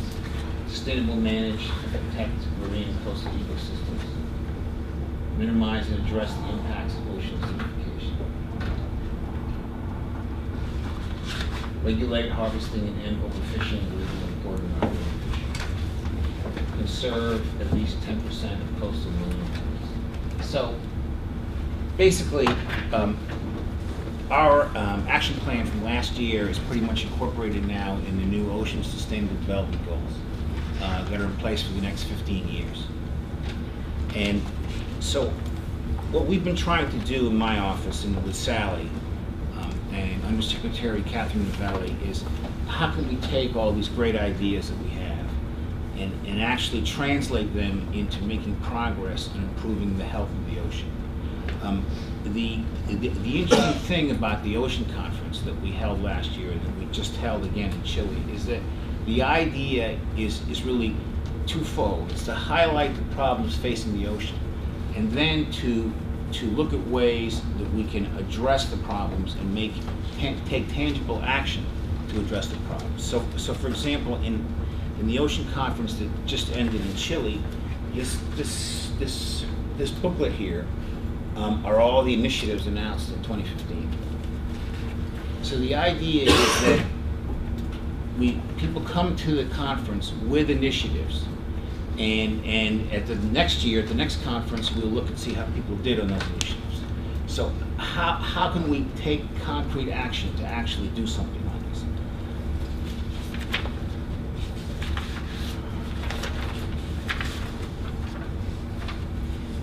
So individually, Sally talked about the Presidential Task Force on combating IUU fishing.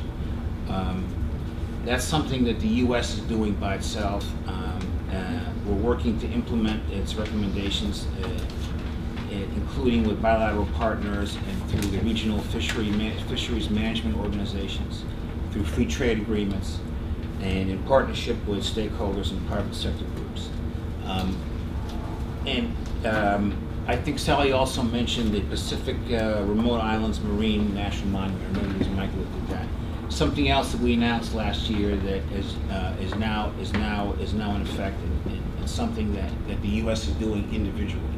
One other thing that we're doing that hasn't gotten as much publicity as perhaps it should is after President Obama's speech in Cairo, I think it was in 2009, we started a program of science honorees on different areas that go around the world and talk about the importance of different scientific topics. This past year, we instituted a new science envoy for the ocean. Dr. Jane Lubchenko is the first science envoy for the ocean. So she, for example, went to South Africa this year and discussed over a 2-week period with the South Africans why sustainability is so important for the development of ocean resources. And South Africa is one of the countries that we're really trying to work with because they're a huge ocean country with a huge coastline. They haven't been that interested in conservation, and they have a new growth agenda, and part of that growth agenda is kind of developing their blue economy. Our goal is to try and make them understand that their blue economy can be developed more productively if they do it in a sustainable way.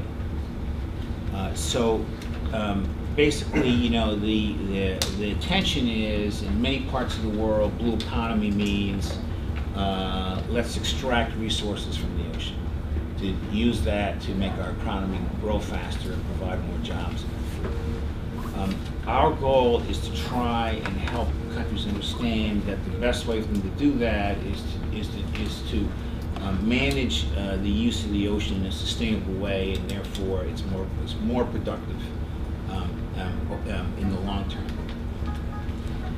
It's something that's a process moving forward. We're discussing this with South Africa, as I mentioned. We're discussing this with India as well. The Indians, as some of you may know, have not been that interested in sustainable development of the ocean. It's something that I think they've demonstrated some interest in this now, and we're hoping that we can get them involved. So we're also working bilaterally with countries such as India, South Africa, Cuba as well. As Sally mentioned, we're working on marine protected areas with Cuba. There are things such as shipwriter agreements where the Coast Guard's very heavily involved in this as well. For example, a country like Palau that announced a large marine protected area. The issue for them is how do they actually enforce that marine protected area when they don't have any patrol boats? So one area where we've tried to be helpful is through shipwriter agreements where an inspector from Palau can board one of our ships and use our ship as a means of patrolling the area. And so, we also, on marine protected areas, we're providing support for enforcement and capacity building, technical assistance to improve effective management of marine protected areas. Multilaterally, there's a number of things we're doing currently.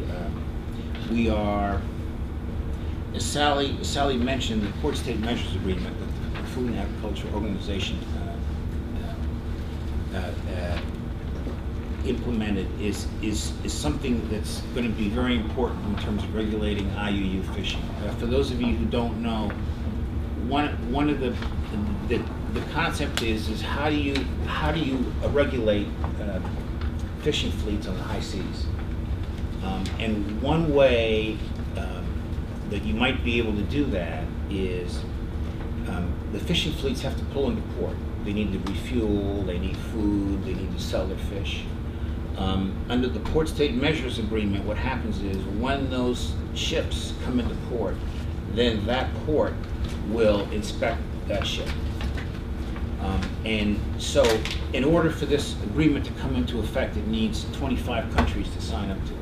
So far, there are 13, with 8 or 9 that are close. And we, in the past year, have been advocating with individual countries around the world to ratify the Port State Measures Agreement. We have a bill in our Congress to try and do that ourselves. The Senate's ratified the Port State Measures Agreement, but we need to have implementing legislation passed by the Congress, which hopefully will happen this year. Also, something that some of you may not be aware of are the regional fisheries management organizations. That's where we collaborate with other countries to get the best available information about the state of the ocean and marine resources and agree to binding rules to manage them sustainably. We're also working with the G7 on ocean conservation issues. I think much of what we're doing, the State Department is doing, is because of the interest of John Kerry in ocean conservation. But the interesting thing is that the State Department has been able to kind of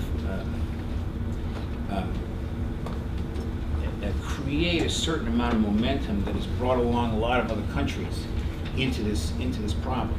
So, unbeknownst to us, the Germans were very interested in the problem of marine plastic litter in the ocean. And as part of their presidency, the G7 this past year, they included a topic on dealing with marine litter. So we're working with the G7 to come up with a program for addressing how we can deal with plastic in the ocean. And it's difficult to get 7 countries or 7 people to agree to anything, but the idea is that if you get a statement from the 7 richest countries in the world that this is something that should be worked on and we should take action to do it, then maybe something can happen. We're also working through APEC to look at ways we can address some of these problems. IUU fishing, of course, is a big problem in Asia. Plastic pollution in the ocean is much of it is coming from Asia. So if the Asian countries are quite interested in working through APEC on solutions, so through APEC we're looking at ways we can address this as well. And I have to say that one of the things that I thought was very interesting when I came to this job was how much work NGOs like Ocean Conservancy have been doing in this area. And you know, a lot of the energy and the initiative and the money is basically coming from civil society and the private sector. And you know, this is really important. And what we've been trying to do is kind of bring everybody together so that we can look at these things collectively. For example, Palau created this huge marine protected area, which they have a difficult time enforcing. So Google is working with them on how to improve their marine domain awareness so that they can see what's happening in their marine protected area. The Ocean Conservancy was instrumental through their Trash-Free Seas Alliance in commissioning a study by McKinsey looking at the source of plastic pollution from Asia. That's really a very, for those of you who haven't seen it, it's really a very useful and insightful study of what to do about plastic pollution in Asia. Basically, the problem is that plastic in the ocean is forecast to grow exponentially in the next 15 years. Most of that is coming from the large developing countries in Asia, where Sally said their consumption has increased dramatically, but their waste infrastructure has not. So there's lots of these plastic bottles everywhere. So if you can do something in these 5 countries, then you can actually make a big difference in the amount of plastic going into the ocean. So what we're trying to do, working with the Ocean Conservancy and other groups, is you know, what is it that we can do to actually have an impact on this? So we have the G7 countries that are interested in this as well, and so we're going to see what it is we can do to affect the amount of plastic going in the ocean. So, for example, can we interest development banks in financing some of the waste infrastructure improvements that some of these Asian countries need? Is there a model that can work in a country like Indonesia where you actually have to pay for trash collection? And so our goal really is, you know, to get countries to come up with initiatives and see these initiatives through and actually make as much progress as we can on the goal of cleaning up the ocean. One other thing I'd like to mention is NOAA has done a lot of work on plastic pollution, and they have a marine debris program. And in collaboration with the private sector and the University of Georgia, they came up with something called the Marine Debris Tracker. So what it is it's an app on your phone. And when you're walking on the beach and you see trash on the beach, you use the tracker to identify the trash, identify the location, and send it back to a central repository. And then you know, you develop a model where this trash is coming from, what it is, and it helps you figure out, you know, where it's coming from, and how to deal with it. And I think, Michael, you asked about working with U.S. industry. We're doing that a lot right now, particularly on marine debris and plastic. Procter & Gamble has done a lot of work in this area. The American Chemistry Council as well. So, you know, it's something that industry is a vital part of what we're trying to do, because if you want to make progress in a lot of these areas, you need to get people involved who know how to do things, and that many times is industry. And I think what we're trying to do as the State Department is raise awareness worldwide of these problems and try and build momentum. What we can really do is publicize the problem and kind of bring people together that can help focus attention. So for example, at our ocean conference last year, the first one in June 2014, we had a lot of scientists from around the world, was a live feed. We were tweeting all day. It was a 2-day conference. There were diplomats from around the world. And a lot of the media was focused on the fact that Leonardo DiCaprio was there speaking on ocean conservation. So kind of what we can do is have these big conferences, get people there like Leonardo DiCaprio, Richard Branson this year, Sigourney Weaver, and that will help get the public interested in these problems.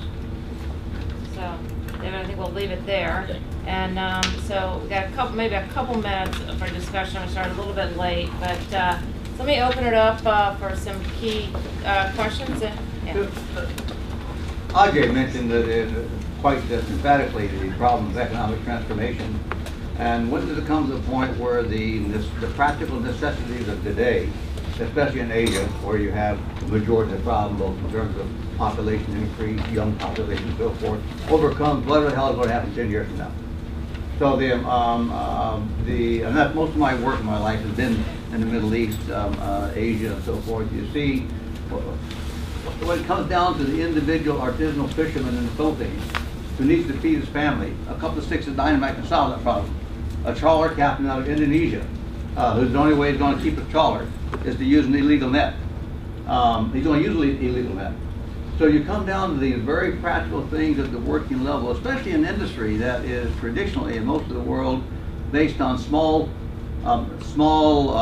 enterprises, individuals or small companies, not major corporations where you can go in and sue somebody. It's a huge issue, and I think that take a look at the food security issues that are being faced and the biggest problem of the world in Asia.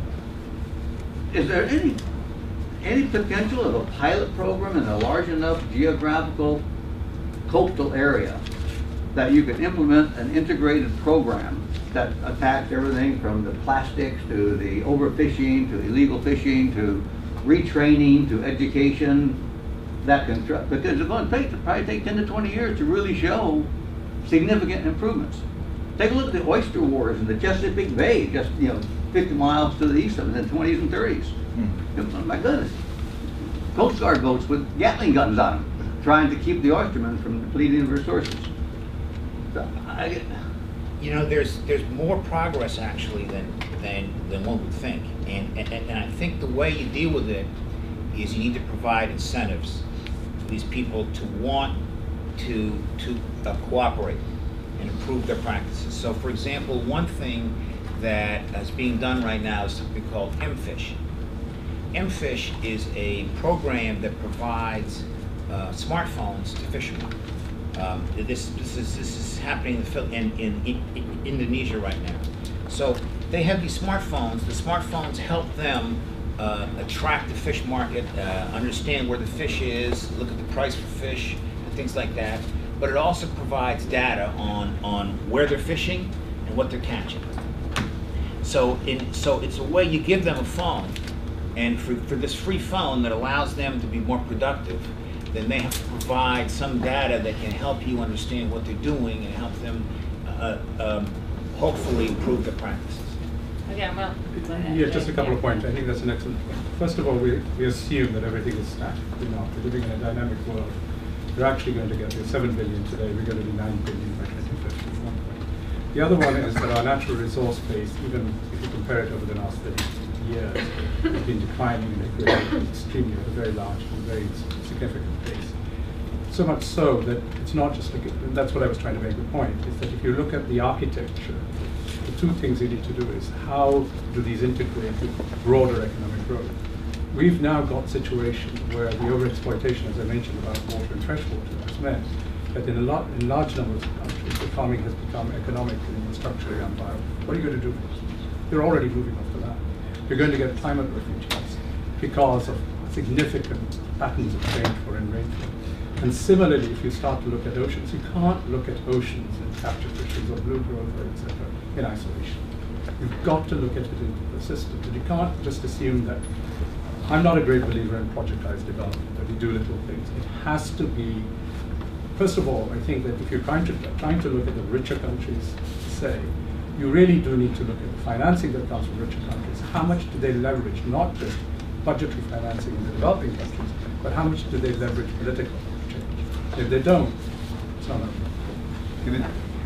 Since Asia has the largest fishing fleet, and I'm interested in what kind of science diplomacy the State Department is using to get those ASEAN nations to sign up for the Port States Agreement, and how many have signed up? Well, we talk to each country bilaterally about the importance of the Port State countries. So China, Vietnam, Philippines, Malaysia, Indonesia, you have established a relationship, but how many of those countries have actually signed up for the Port State Agreement? David, let's be very short because we're only going to do 2 more minutes and we're going to have to break. Yeah, I don't know. I have to tell you, I don't know how many have. The important thing first is to get 25 to sign up so that the agreement itself comes into effect. Okay. So the first thing is, I mean, I don't care if Kazakhstan signs up, we need to have the agreement come into effect, and then we look at that. But the Asian countries are particularly interested in IUU fishing. That's a big issue for them, and they are very interested in that. And we're working with ASEAN on that topic. Thank you. Yeah, just quickly, what you brought up about the blast fishing and so forth, that's back to the same thing. There's large scale and small scale. Blast fishing is a small scale problem, and the approach to that and plastics and all kinds of things in developing countries is participatory integrated coastal management.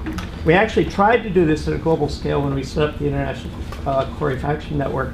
It got funded about 1/10 of what it was designed to do, and it made progress in 1/10 of the places we expected it to do so. But that is what has to happen. It has to be implemented systematically around the world. Now that doesn't take care of the fleets. That's the other issue here. It's a completely different problem. So on that note, I think, there's never a single easy answer. I think it's the combination, particularly when we look at the marine spatial planning and the ocean health index from our NGOs, where you have the ability to go and work and make those trade-offs and have those discussions, or the group on Earth observations, which again is a science without borders that allows us to continue to have that diplomacy moving in. So I think this morning we covered a lot of territory. I hope it'll start to provide the focus as you're looking at particular areas through the rest of the day. Michael, so I'll turn it back over to you. That was a fabulous panel, and it was very interesting for me because we're working with the Ocean Conservancy, we're working with Ocean Health Index from Conservation International. The efforts that these organizations are making, I think, is we think of sometimes the word sustainability means don't touch my ocean. I think here's 2 organizations that are really trying to work with industry in a very proactive way. We are hopefully in San Diego. Earlier this year, the city and the county passed a BlueTech vision resolution unanimously. The port passed one shortly thereafter. We are hopeful that the port and the region will create a sub-regional marine spatial plan. We'll be working with people like the Ocean Conservancy, and we've proposed that the Ocean Health Index be used to create the official scorecard as we begin the process, so you have a baseline, and then every 2 or 3 or 4 years we go back and look at it again.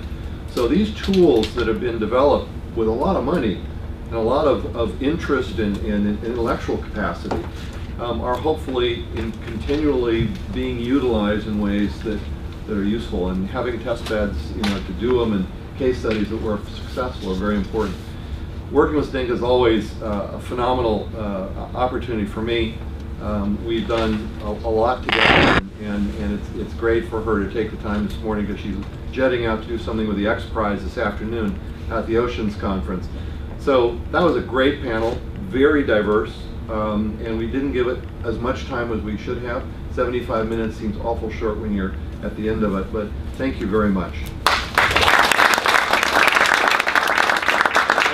As you can all tell, we're playing musical chairs at this point because we have more people than there are chairs. I would ask the next panelists to come on up. We're going to take a 10-minute break and try and start at 11 o'clock. Thank you again. Thank you so much. That was really great. That was really good. I said Friday I could. I don't think you didn't know if you were going to be there. No, no. Okay. I'm not sure. It's true. I mean, so much of what's on my mind starting to get wrapping around is how do we Well, let's get, The issue is that let's talk right there. Otherwise, we can talk. no, we can. Probably because I saw that. I know that. Right down. Let's say they drive and she puts off her trip to China and goes to the years. I think it's not at all. Task force working. We're so thrilled to be working with these organizations. I think I saw her name. Sometimes it should be.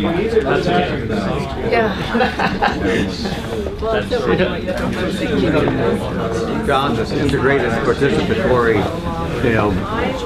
model almost has to be the way it is. But how in the world do you, who pays for it? And who,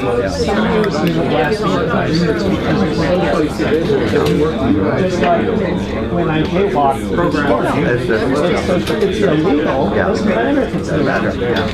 So what you have to do is community thinking of and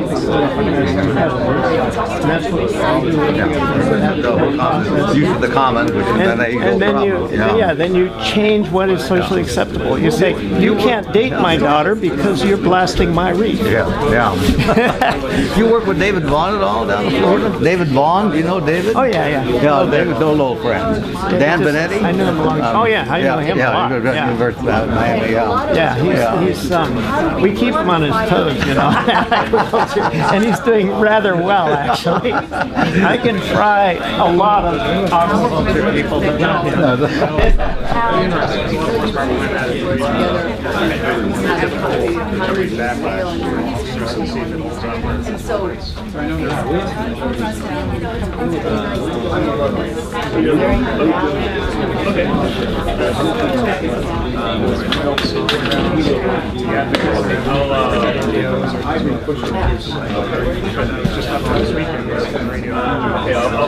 Still very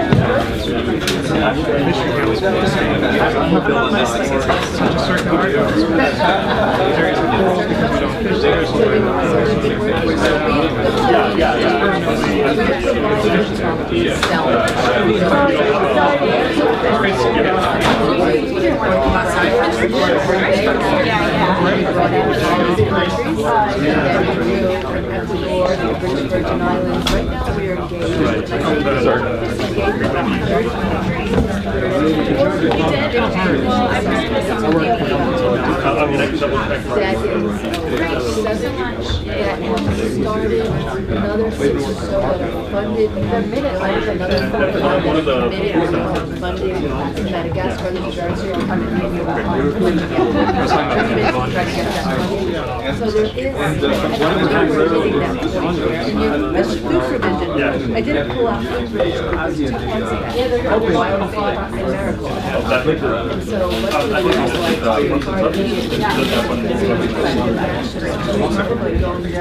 all work together and supports his grad project. So I actually get time to look for some parts and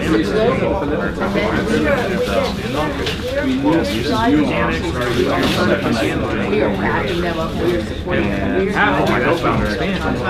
So out of the results of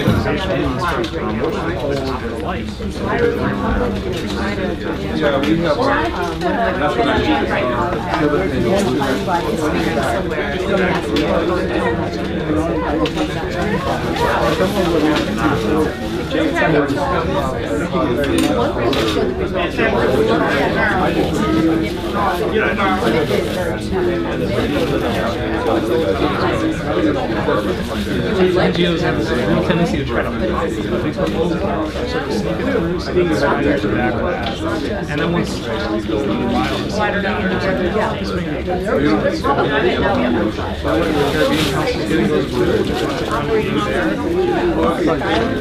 the work here, knowledge and information exchange really starts the ball rolling. I totally agree. I mean, take a look.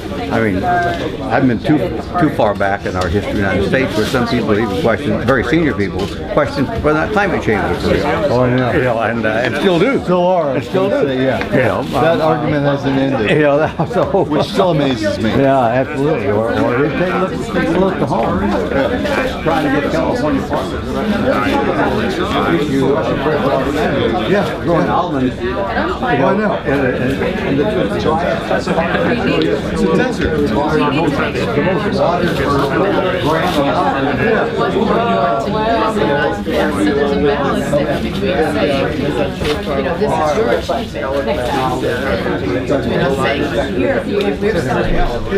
I'd actually liken it a lot to operating system. We don't come in and tell the country how to manage it.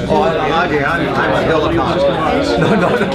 But I've really enjoyed it. I've developed companies in the Middle East for 35 years.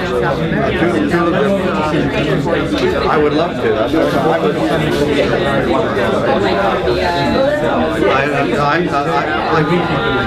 Is that right? Yeah. Where are you?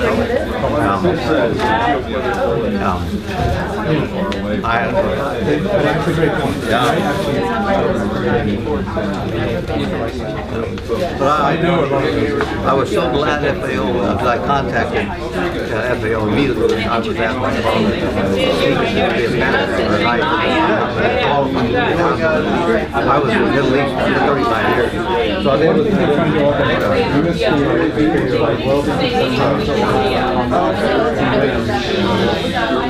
if you're interested in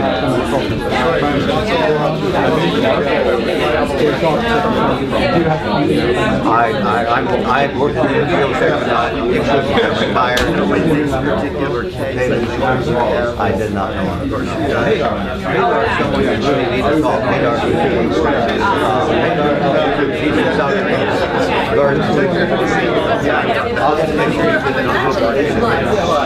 Yes. I don't know. Really crazy and back and seeing how far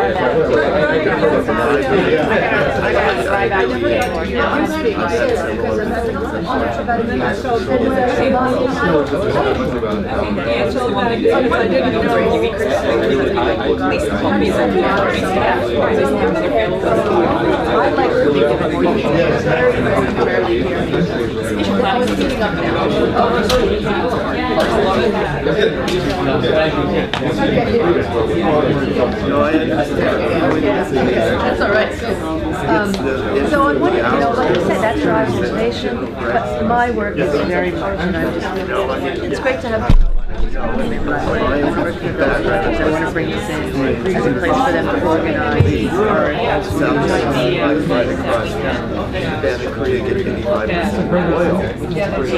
That's fine, but I can't avoid it. I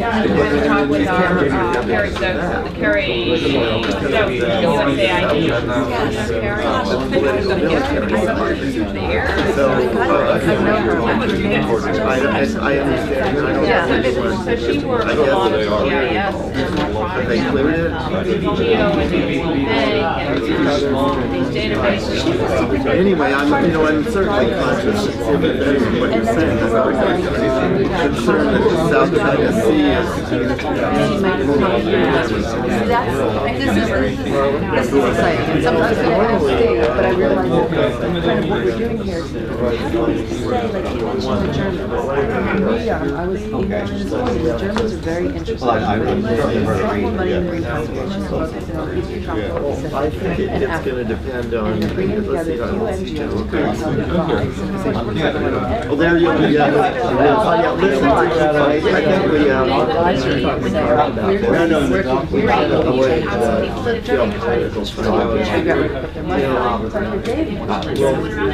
It's the focus of your. There's no other mechanisms, but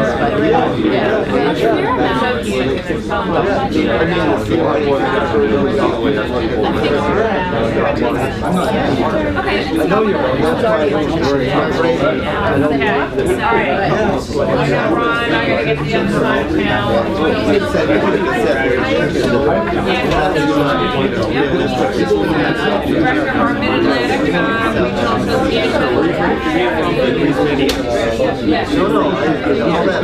of whether or not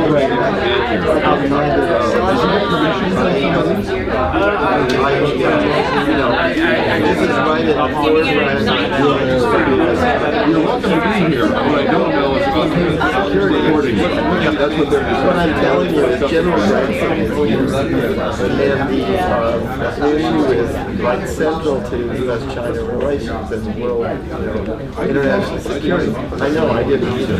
But we need to you're in charge of this. Is General Gregson here?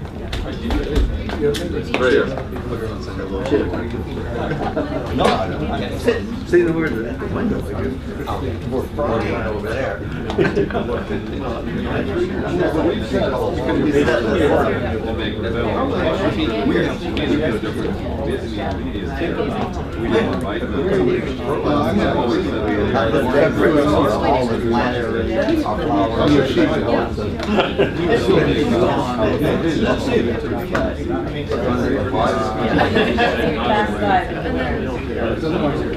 Really? Right. If nobody cares. Okay. I'll see you. Normally, as far as I'm concerned, people really care. That's what I'm learning about.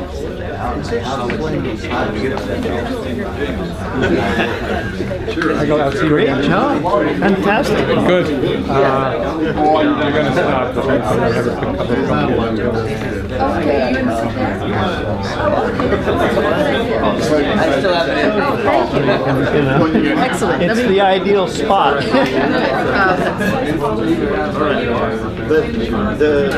Now then, the question is, the question is really the sequence. You know, there are years this is the lead job. Sure. If you want to get that out of the way first,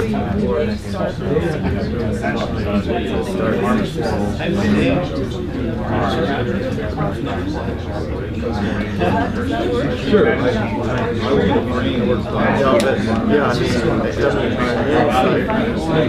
My thought is, you know, we need to get that issue out of the way because it's such an issue. That said, in my introduction, I'm more than happy to stress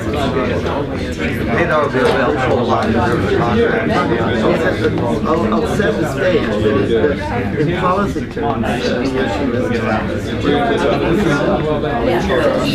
I don't know, I should arrange this. You know, if we had organized something.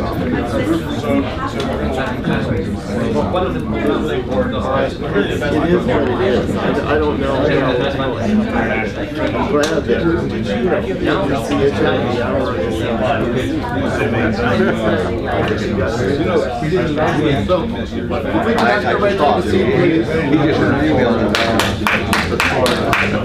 We're going to get started again.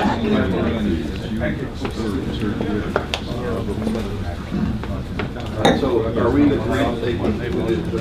Yeah, but I guess we'll, just to get the issue out of the way, we'll start with General Gregson. Okay. It sounds like you can put your microphone up here if you'd like. Thank you so much. Yeah. So we're going to get started. If everybody could take a seat. So let me make a couple of just comments about this particular panel. We're at Johns Hopkins SAIS. SAIS is a policy school, and where we are primarily focused on sustainable usage of the oceans. Certainly this issue about what's going on in the South China Sea is an incredibly important issue. Has multiple dimensions to it. So like all the panels, the last one you saw, we went from the FAO to nonprofit organizations, and it was a very wide range of topics and speakers. We had somebody invited from China, from a China representative agency as well. Unfortunately, they couldn't make it. So I mean, these panels are not to promote one point of view or another. They're to begin to talk about issues, in this case from the South China Sea. And one of the reasons we're doing these 3 different areas, Latin America, the Middle East, and in this case South China Sea, is to start getting the professors and the students at SAIS interested in the oceans. It isn't to be a topic about just the political issues in the South China Sea. In fact, that was not the intent here. So while I'm sure that we will be addressing these issues that we're all well aware of in the South China Sea, this is supposed to be a very broad panel about kind of everything related to conservation and economic development and the policies that are going on in the South China Sea. At least that's the way we've conceived it, just so we understand. And the reason that we invited Professor Calder is not because he's a specialist in the oceans, although he has done particular areas he was telling me that related to the ocean, but again to start getting the professors more involved and aware of the expertise that's here in Washington DC and stitch that together. So that's really the reason we're doing this here. James Wharton is one of the people that contacted me, and these 2 gentlemen had talked about some kind of an event, and I said, James, why don't you guys come in and be part of what we're doing? We agreed that that made sense. So it may or may not be that they'll put on another event more specialized. That's really going to be up to them and decide. But I wanted to explain how we got to this particular panel at this particular point. It wasn't because the professor is a specialist. It is because we are trying to work with the Foreign Policy Institute to get more professors and more students here at SAIS interested and focused on the oceans.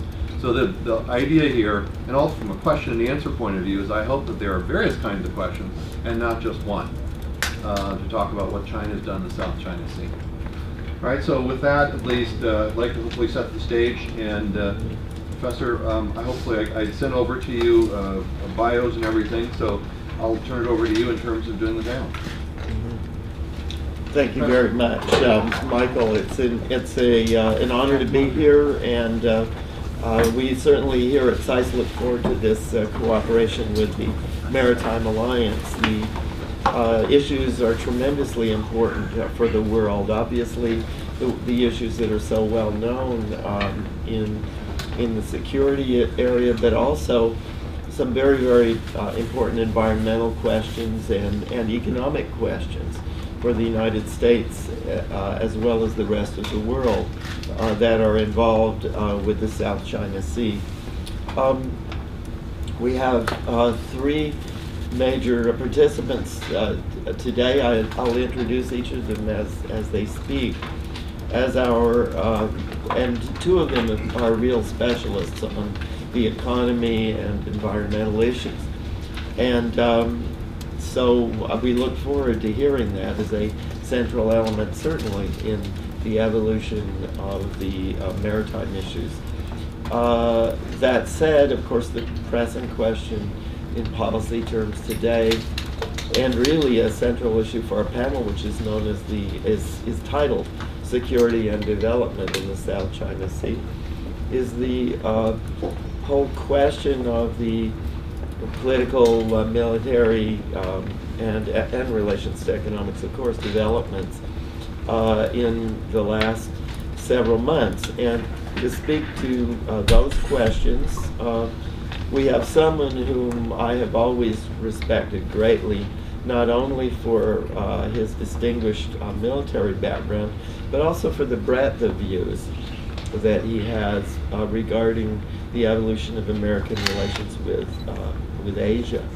Lieutenant General Chip Gregson, retired general from the Marine Corps, has served in a variety of important capacities as the senior, both in the uniformed services and then also after his retirement in the central position in U.S. Asian security affairs in the Pentagon.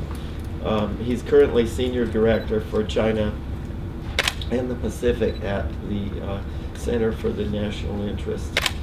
General Gregson, it's wonderful to have you with us. Ken, thank you for the most gracious introduction. He said we had 2 specialists on this panel in economics and things. That would not be me. That would be the gentleman to my left and right. During the initial presentation this morning and then during the panel, I started making a list of the wicked problems that were mentioned. Disappearance of fishing grounds, smuggling, illegal commerce and trafficking, illegal fishing, rising sea levels, lack of food security, white coral disease, dwindling freshwater supplies. Every major Asian continental river system is under heavy pressure from pollution. Every major continental river system suffers from or is experiencing, remains to be seen if it's suffering, damming on the upper reaches of the rivers where they make their greatest fall, done with or without coordination with the downstream nations that need the nutrients in the rivers. Health concerns. By the way, every major river system is heavily polluted, and Chinese water supplies, Chinese rice is experiencing significant levels of contamination from heavy metals like cadmium. Natural and man-made disasters. Typhoon Haiyan was mentioned. There's just another recent typhoon that went through the Philippines. Disaster resilience is lacking in the region. Maritime domain awareness. Many countries that depend on the oceans for their protein have no idea what's going on in their oceans beyond the visual horizon. Growing trash accumulation was mentioned prominently, another really wicked problem. So how do we manage access to the global commons? How do we manage the health of these oceans? What's the regulation framework? That was mentioned this morning. And what's the enforcement architecture? It's one thing to declare these, looking at our friend in the Coast Guard hiding back in the rear here, it's one thing to declare all these maritime sanctuaries. It's another thing to be able to police the maritime sanctuaries and be able to fulfill the pledge that we made. And then we come to the South China Sea, where cooperation is not only in low supply, anxiety about security is high among many of the nations along the South China Sea littoral. South China Sea has been called by one prominent American the most dangerous area in the world because of the overlap of the vital interest of 6 different nations, including the 2 superpowers in the South China Sea. In 2010, media stories appeared saying that Beijing had referred to the South China Sea as a, quote, core interest. Senior diplomats were dispatched quickly from Beijing to deny the story, one even tracking down Assistant Secretary of State Kurt Campbell in Vanuatu to vehemently deny that China had said this. Now we know, of course, that this has been clarified. The ambiguity is gone because China has declared their indisputable historical sovereignty to the entire South China Sea. The Philippines, Vietnam, Malaysia, Brunei, and Taiwan all have claims to territory in the South China Sea and to exclusive economic zones there. The Philippines has a case pending under the UN Convention on the Law of the Sea. The Philippines is contending that the 9 dotted line claim by China is invalid because it violates the UNCLOS agreements about exclusive economic zones and territorial seas. It says that because most of the features in the South China Sea, such as most of the Spratly Islands, cannot sustain life, they cannot be given their own continental shelf as defined in the convention. China refuses to participate in the arbitration, claiming that the Philippines has no legal grounds on the filing of the case and accused the island nation of violating the 2002 Declaration on Conduct of Parties in the South China Sea. China issued a position paper in December 2014 arguing that the dispute was not covered by UNCLOS because it was ultimately a matter of sovereignty, not exploitation rights. Vietnam, for its part, filed an intervention to the case, making 3 statements. 1, that Vietnam supports the filing of this case by the Philippines. 2, that it rejects China's 9-dash line. And 3, it asked the court to take note of Vietnam's claim on certain islands, such as the Paracels. China's declaration of undisputed sovereignty over the entire South China Sea potentially moots any action taken by the arbitration court. In 2014, CSIS commenced their Asia Maritime Transparency Initiative. This effort uses multiple sources to shed full sunshine and light on activities by claimant nations in the South China Sea. Land reclamation through dredging operations and building of runways to support all aircraft and harbors for shipping have been created. Media awareness of these activities started to influence policy. Secretary of Defense called for, quote, an immediate and lasting halt to China's territorial expansion in the South China Seas, unquote, at the Shangri-La Conference, to little apparent effect. Department of Defense further states that, quote, China has been using its Coast Guard in a steady progression of small incremental steps to increase its effective control over disputed areas, unquote. At stake are the maritime resources in the South China Sea, seabed minerals, fisheries, and exclusive economic zones of the Philippines, Vietnam, Malaysia, Brunei, and Indonesia. China's past practice with paramilitary forces can be expected to continue. Maritime militia, made up of civilian mariners and demobilized soldiers operating within the PLA chain of command, can operate from these reclaimed features and enforce or deny access to minerals and fisheries.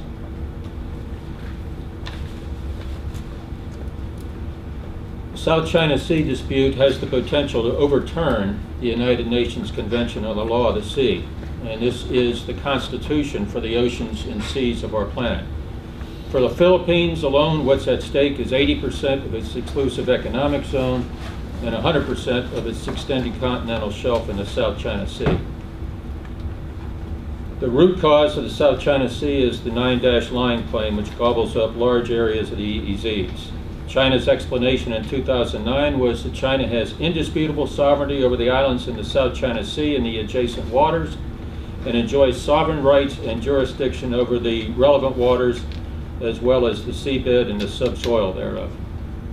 China seized the Sugi Reef from the Philippines in 1988. In 1995, China seized Mischief Reef from the Philippines. In 2011, the Philippines invited bids for exploration in the Reed Bank, well within the Philippines EEZ, and China protested to the Philippines, stating the Chinese government urges the Philippine side to immediately withdraw the bidding offer and refrain from any action that infringes on China's sovereignty and sovereign rights. Since 2011, Chinese Coast Guard vessels have prevented Philippine commissioned ships from undertaking oil and gas surveys in the Reed Bank. The 9-dash lines cut through Malampaya, the Philippines' largest operating gas field, which supplies 40% of the energy requirement of Luzon. In 2013, China released a new map of China, adding a 10th dash line on the eastern side of Taiwan. In this 2013 map, China claims the 10-dash lines are its national boundaries. This China map was published by Sinomaps Press under the jurisdiction of China's State Bureau of Surveying and Mapping, so it can be taken as China's official position. In 2014, China's Hainan province issued fisheries regulations prohibiting foreign fishing vessels from fishing in the waters administered by Hainan unless they secure permits from the Chinese authorities. Hainan's fishery regulations cover 2 million square kilometers of the 3.5 million square kilometers total area of the South China Sea. So with the development that's needed, with the international collaboration that's needed, there needs, I submit, first to be a resolution of whether UNCLOS is going to remain the convention on how we manage the seas and the sea space and countries' jurisdiction over the same or not. Thank you. Thank you very much for those important remarks. Perhaps I might just add one additional thing. The issues here we are discussing, focusing on South China Sea, the issues also are very important for Northeast Asia as well as the Southeast Asia. Both Japan and China, Japan and Korea get over 80% of their oil flowing through the South China Sea. And China, of course, does get a substantial portion as well. And so the resolution of these questions, as General Gregson has said, is certainly important in terms of the environmental and resource issues that are at the focus of our conference today. Today, as we did say, we have two distinguished specialists who certainly can speak to those very important environmental questions, the maritime issues, of course, that are at the focus of our conference as a whole. James Wharton is a senior editor and journalist who has more than 25 years of experience in international journalism and reporting. He's reported very widely in Southeast Asia and especially in Vietnam. He has worked for a range of publications. He has been under contract as the director for Asia Pacific projects for Foreign Affairs. He contributes special reports on the Asia Pacific for the Washington Times right here in Washington, and recently edited a special publication called The South China Sea, Challenges and Promises, that deals exactly with the issues that he's going to talk about today. James, it's a pleasure to have you with us. Thank you very much. Thank you, Professor Calder, Michael Jones from Maritime Alliance, and of course the staff here at SAIS for the speaking opportunity. I'm here as a writer, as a researcher, and as a lifelong waterman, Chesapeake Bay, who's really standing on the shoulders of prominent marine scientists like my friend and fellow panelist, John McManus, and numerous other dedicated scientists. All of us know that the South China Sea is in a crisis, and we have witnessed China's sovereignty claims in the roiling sea, and with each passing day we see this escalation of militarization. But my focus is to talk about this narrative that I think has been underreported, not only about China's reclamation, but the fishing nationalism that's posing a major threat to the fragile South China Sea ecosystem. Because make no mistake about it, access to fish stocks and conservation of biodiversity is becoming one of the signature conflict issues of the 21st century. Food security, of course we're looking at the contested areas now in terms of the map behind you, but food security and renewable fish resource challenges are fast becoming a hardscrabble reality for more than fishermen in this area. With the destruction of the coral reefs, dwindling fish catches in the region's coastal areas, fishing state subsidies, overlapping claims of the EEZs, illegal fishing and mega commercial fishing trawlers all competing in this multi-billion-dollar industry, the decline of fish is one of the principal issues at the heart of this sea of troubles. What we're seeing is nothing short of an ecological catastrophe in the South China Sea, because the ongoing reclamations have been destroying the coral reefs. We've seen that systematic nature. 80% have been degraded, and of course we're seeing the wide use and continued use of explosives, dynamite. Even this activity is done by more than the small fishermen out there. The agricultural and industrial runoff pollute the coastal regions, so 80% of all of the industrial fisheries have crashed, unfortunately.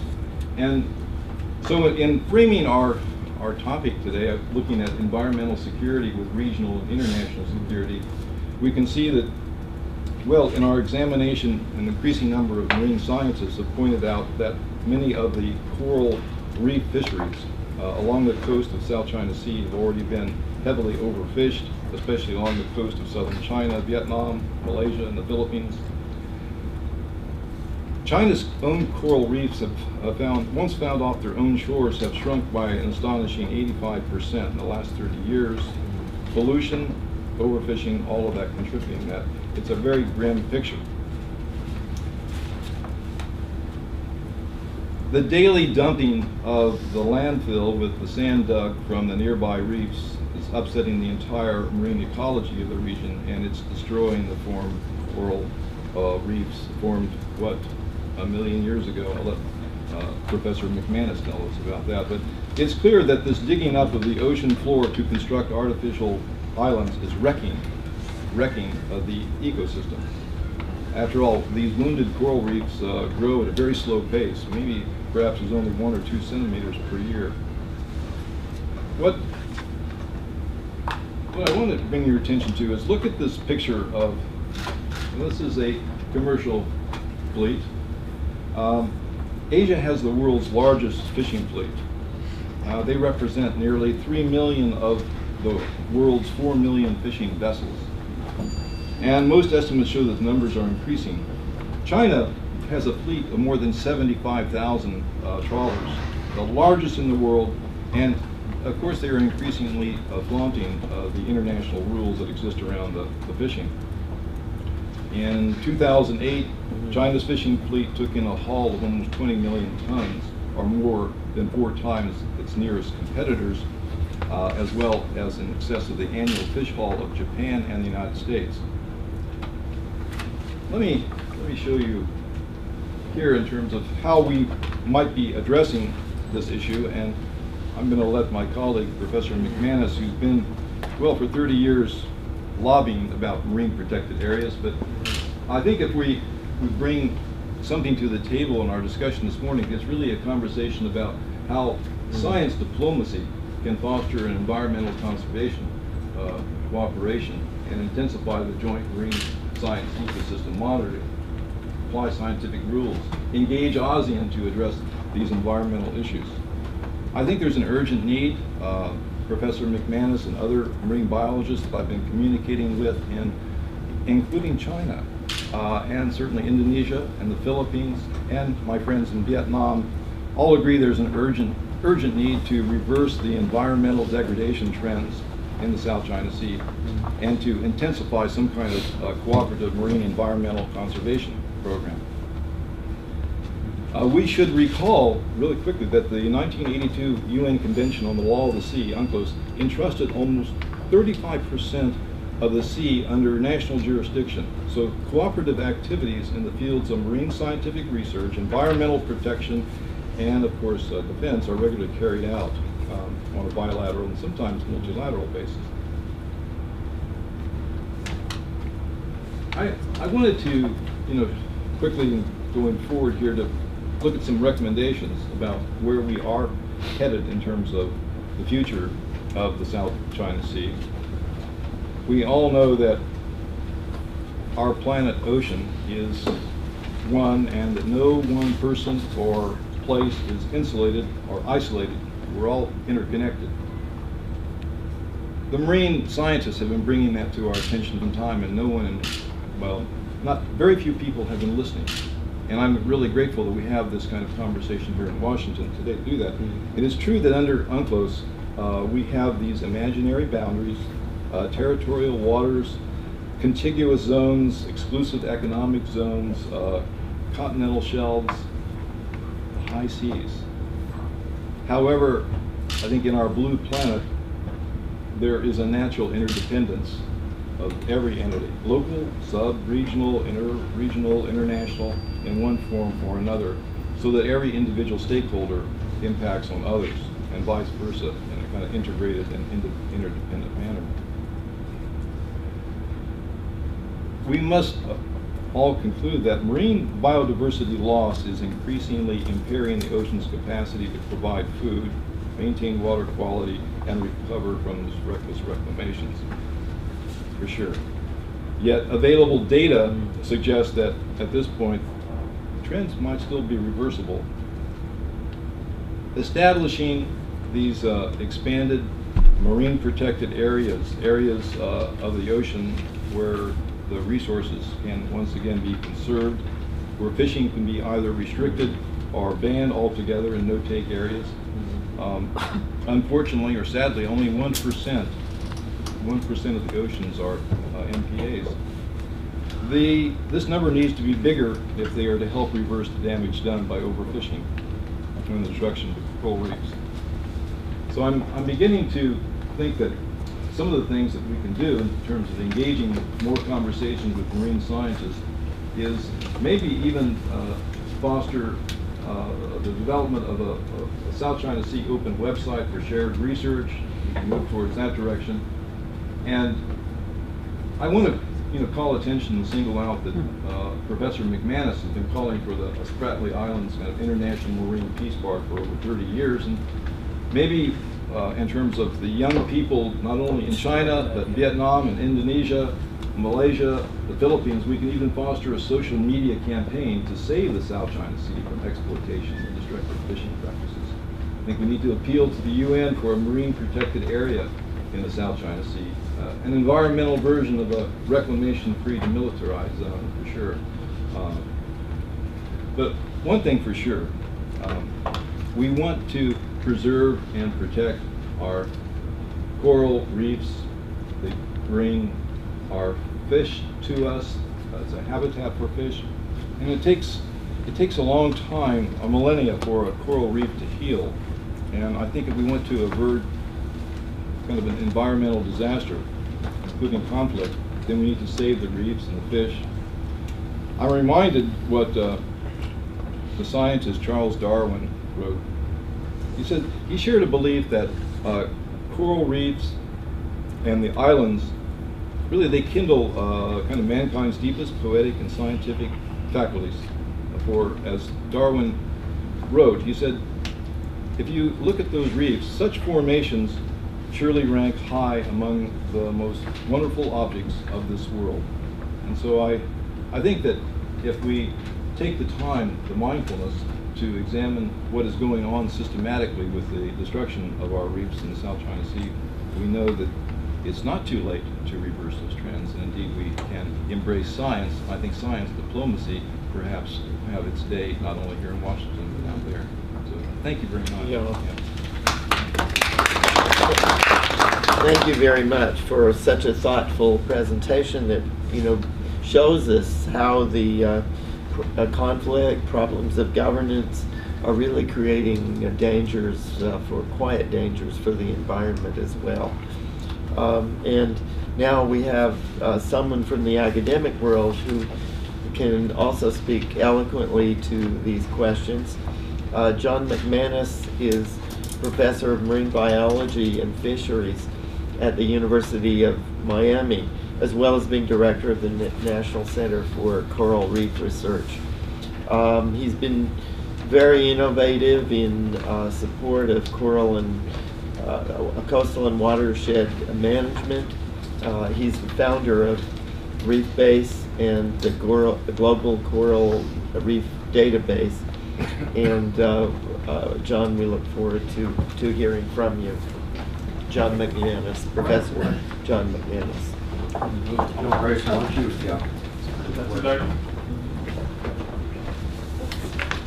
Thank you. I'm a professor, so I only talk when I'm standing up. And because of I'm used to teaching 75-minute lectures, I actually have a timer here so that I try to stay on. Thank you. I hope it's set for 12 minutes and not 75.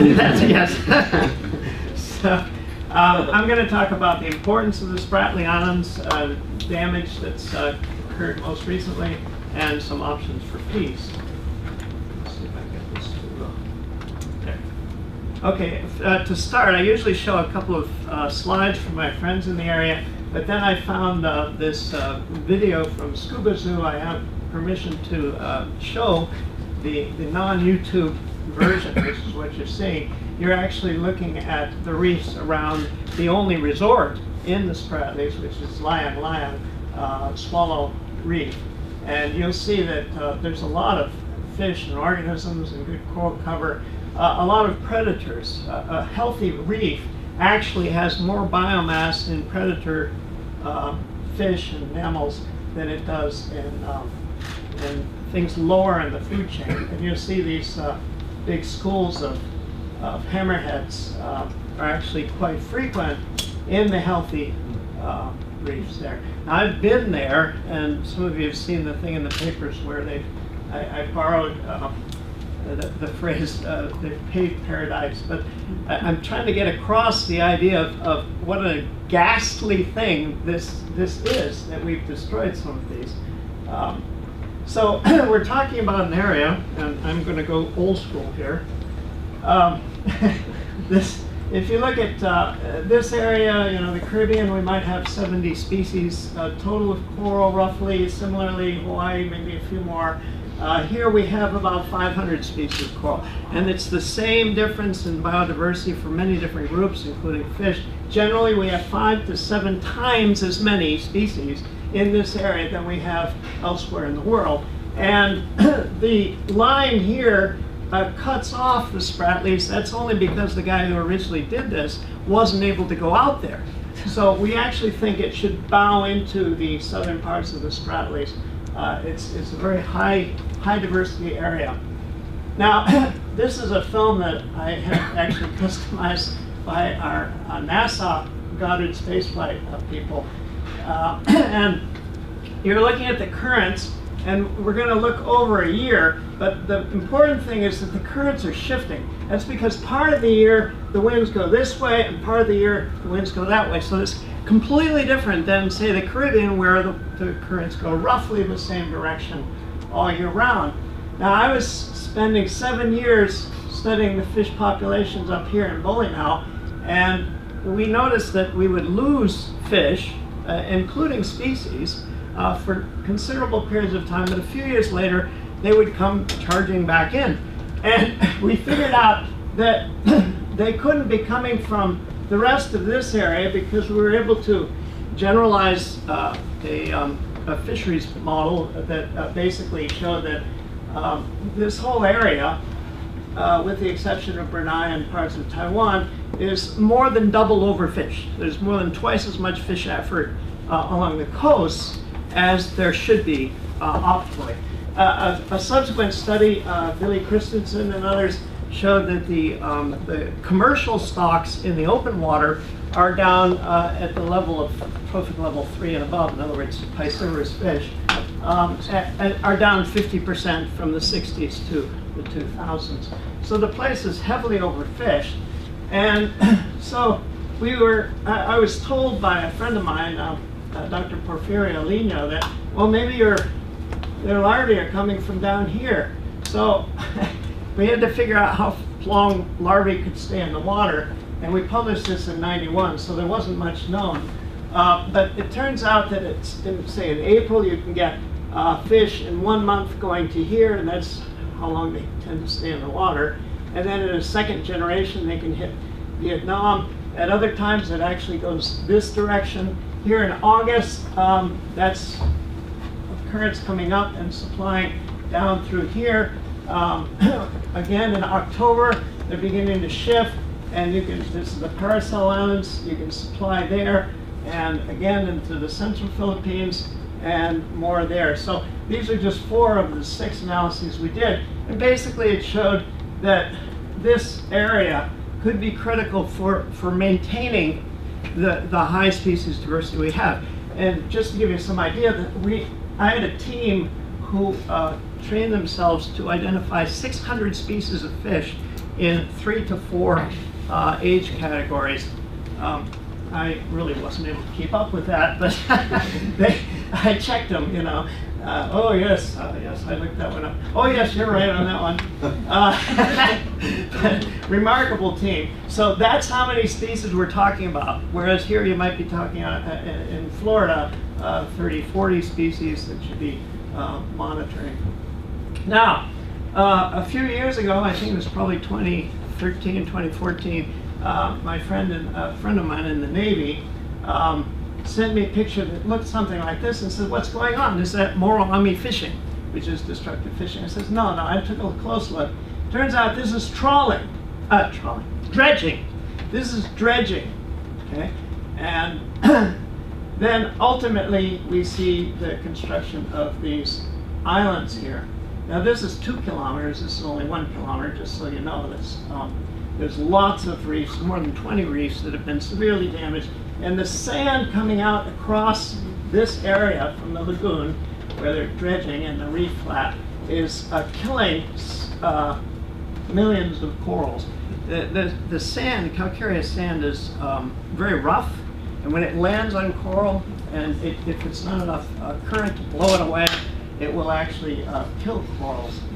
So we're seeing, again, in the filling, fiery cross reef. Here we're seeing these big plumes go out to sea, but of course all of this area I would expect to be dead. So the pictures you saw, you wouldn't get those there. You wouldn't even, and this would be silty water. And the question is, how long is it going to stay that way? This is what a cross-section through part of an atoll is. You get the waves here, and they break on this structure we call the reef crest. Reef crest is the same height as the tide, so it's about 1 meter in this area. And we've got coral down here, but you also get coral into the reef flat and coral patches in the coral sand. So it's not like there's a desert of sand. It's got all kinds of important coral patches, which to fish that live here are extremely important because those are oases. That's where they get food, that's where they hide. So they're very important even though the abundance is not as much outside. Now, one thing I'm concerned about is, can coral reefs keep up with sea level rise? Well, we've looked at coral reef growth around the world. I was part of a paper recently in Science where that group found out that about 6.7 millimeters per year is a very fast growing coral reef crest. Okay? And this is what sea level's going to do. Under business as usual, there will be hardly any coral reefs anywhere near the surface, and that's going to endanger coastlines around the world and millions of people. Under any of the 3 mitigation scenarios, there's some hope, and of course more hope with the more restrictive CO2 coming out. So the point of this, though, is this was a very healthy coral reef. Anything you do to slow down the growth of the coral is going to slow down the reef itself and bring you further and further down. So I think that these severely damaged reefs are not going to be able to keep up. This is what silt looks like when it hits a coral. This one's not too heavily, it's not buried, but you can see the coral is just dead everywhere that the silt has settled out. Now, using the Asian Maritime Transparency Initiative's figures, the latest ones for the sizes of the filled areas, the islands, it comes to about 13 square kilometers. Now, I use their figures because they actually have funding, and they're able to buy recent satellite imagery. But then, and this changed really rapidly, but I've been able to get fairly recent imagery just from Google Earth. And I did an analysis of over 120 areas. There's a lot of areas that have been damaged, and I have a paper which I will be releasing the information on once it gets accepted, but I'll just give you a little preview. In order to build these islands on these places, China had to go out and gather sand and gravel, as you saw in that first picture, from a lot of reefs. And the total area just for that is roughly 80 square kilometers. So people are worried about 13 square kilometers, and that's one kind of damage that's extremely permanent. You can't, the worst thing you can do with a coral reef is bury it under tons of sand and gravel. But these areas are down for the count for, on the order of 10 to 15 years, depending on how long it's going to take to recover. The sand itself is over 1,000 years in production for 2 meters, so you will not replace the sand, but there will be some organisms growing back. But it turns out that the percentage of damage across the shallow reefs of the South China Sea in general is probably enough to begin to be significant for the total fisheries of the South China Sea. And I'll give you those figures when they come out. Now, the solutions, we suggested this in 91, 93, and it occasionally comes to the surface. It was out of favor for a long time because of the prospect of drilling for oil. But a few years ago, the US Department of Energy put up a map showing that there's basically no hope for oil anywhere in the deeper areas around most of the Spratly Islands. There's some chance of gas. It's nowhere near as much as on the shelf areas around most of the Spratly areas. So now we're back to, this is a fishing issue, as well as, of course, sovereignty and maybe the future hope that they're going to get some minerals from those deep waters. But mostly we're talking about a fisheries issue, and by building these islands, and it's not the only country that's doing filling and dredging, it's just, it's sort of overwhelmed right now by China. By building these structures there, the countries are actually working against the fisheries that are so critical to maintaining things. So the first thing we suggested was a freeze on claims. You got to just freeze the claims. This is what happened in Antarctica. They just froze the claims. Many countries were fighting in Antarctica. They froze the claims. You freeze claim supportive activities. In other words, you agree that during the period of your treaty, 30, 50 years, nothing you do can be used in an international court in support of your claim. So this means nobody loses anything. You just freeze it where it is. Now, peace parks are actually very common around the world now. There's, well, there's over 300 transboundary park arrangements, of which some substantial proportion are actually on unknown boundaries. The first one was actually between the US and Canada, and we have an unsettled boundary with Canada. We have since that was instituted. So then you need to have a joint resource management approach. You could do this across the whole South China Sea, which would actually be a rational thing to do. Or you can have just within the Spratlys, fisheries management, offshore environment management. And then you'd need marine mineral resources, but since mineral resources are not really shared that broadly, then that would be, say, China and Taiwan versus on the Pratas area, China, Vietnam, the Paracel Island, China, Philippines, Scarborough area, and various combinations in the Spratly subareas. So overall, you need to have management of the whole South China Sea because of the shared stocks and shared larvae, but in the Spratly Islands, a peace park, and in both cases, freeze on claims supportive activity, and joint resource management. So we'll leave you with another picture from Scuba Zoo. Thank you very much. Thank you very much, Professor McManus, for really some eloquent thoughts and some creative ideas regarding a resolution. I know we have about 10 minutes left in this session. I'm sure we have many questions. Let me just ask the first one. You presented us with these creative proposals, the joint resource management, the freeze on claims, and so on. Do you see, in light of the tensions that we've had recently, do you see any rays of light, any steps toward the kind of cooperation that you think is needed? I think at this point, other than the fact that the Philippines has the case against China in process, but many, of course, most scientists in the Philippines, scientists in Vietnam, Malaysia, Taiwan in particular, and there's been several publications from China that actually support the peace park. So there's a lot of support for it. I don't see, and we have other expertise here, I don't see the possibility of China actually dividing anything. I've been trying to catch up with my political science for the last year, and I don't see that as a possibility. I don't know any experts that see that as a possibility. So the only hope we have is that China would actually take a lead in the idea of resource sharing. And there have been some mentions by the Chinese government of resource sharing as an option. President Ma of Taiwan made a speech about how we need to do resource sharing. And Kissinger wrote an article a couple of months ago where he said we should put off the decisions because we're not going to be able to make them recently. And he was citing Deng, who had said that a few decades ago. So I think it's the only hope. I don't think anything else is even possible. And it's all about can China actually agree to this? I'm relatively certain that Vietnam and the Philippines would, and I know that Taiwan would jump right in if China took the lead. Thank you. I think because of the shortage of time, maybe if we could bunch questions, take 2 or 3 to start. One here, one here.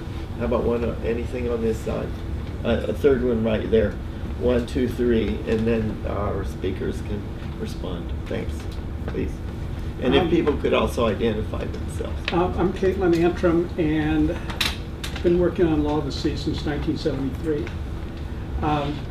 In fact, until about 5 or somewhere between 5 and 10 years ago, China was part of a process of trying to assess how to work together within the Southeast Asian units to manage that resource. But it's become more a political one and intentionally self-binding by referring to sovereignty more and more, making it very difficult to address. I thought the presentation on the current state of the Philippines claim and the 9-dash line was excellent. We don't have a lot of time. I know. Given that, do you think they could go back to building on the ASEAN process for finding a joint management approach? I mean, the Peace Park doesn't strike me as under that type of formulation to have the groundwork. The ASEAN process. Second question. Yeah, one topic that was touched on in this panel, the last one, was the challenge of enforcement, especially with a lot of these marine protected areas. So I'm curious, I know that the Seychelles was working with the U.S. at one point on anti-piracy and was using drone technology, and I'm curious the panel's thoughts on the possibility of expanding using drone technology, but for monitoring and enforcement of marine protected areas, which would be, I imagine, much cheaper than and more effective than ships. Okay, excellent. And then Professor Lee. From Sweden and Reichheimer, and also from Korea University. I have a question on how to make this good idea sustainable in a highly political setting. Because sometimes goodwills cannot survive unless supported by political will. And sometimes we are talking about soft agenda cooperation, South Asia is neutral, less political. But in fact, when you have to initiate that kind of soft agenda in a highly political setting, then you definitely need the highest politics to get this started. Well, I've been past couple of years, I've been witnessing and somehow supporting a couple of similar projects in near the Korean Peninsula, especially the Yellow Sea.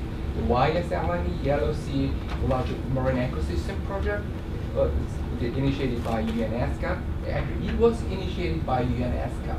So it was somewhat possible. The key was bringing North Korea into that kind of regime and somehow bring also China in it. Okay.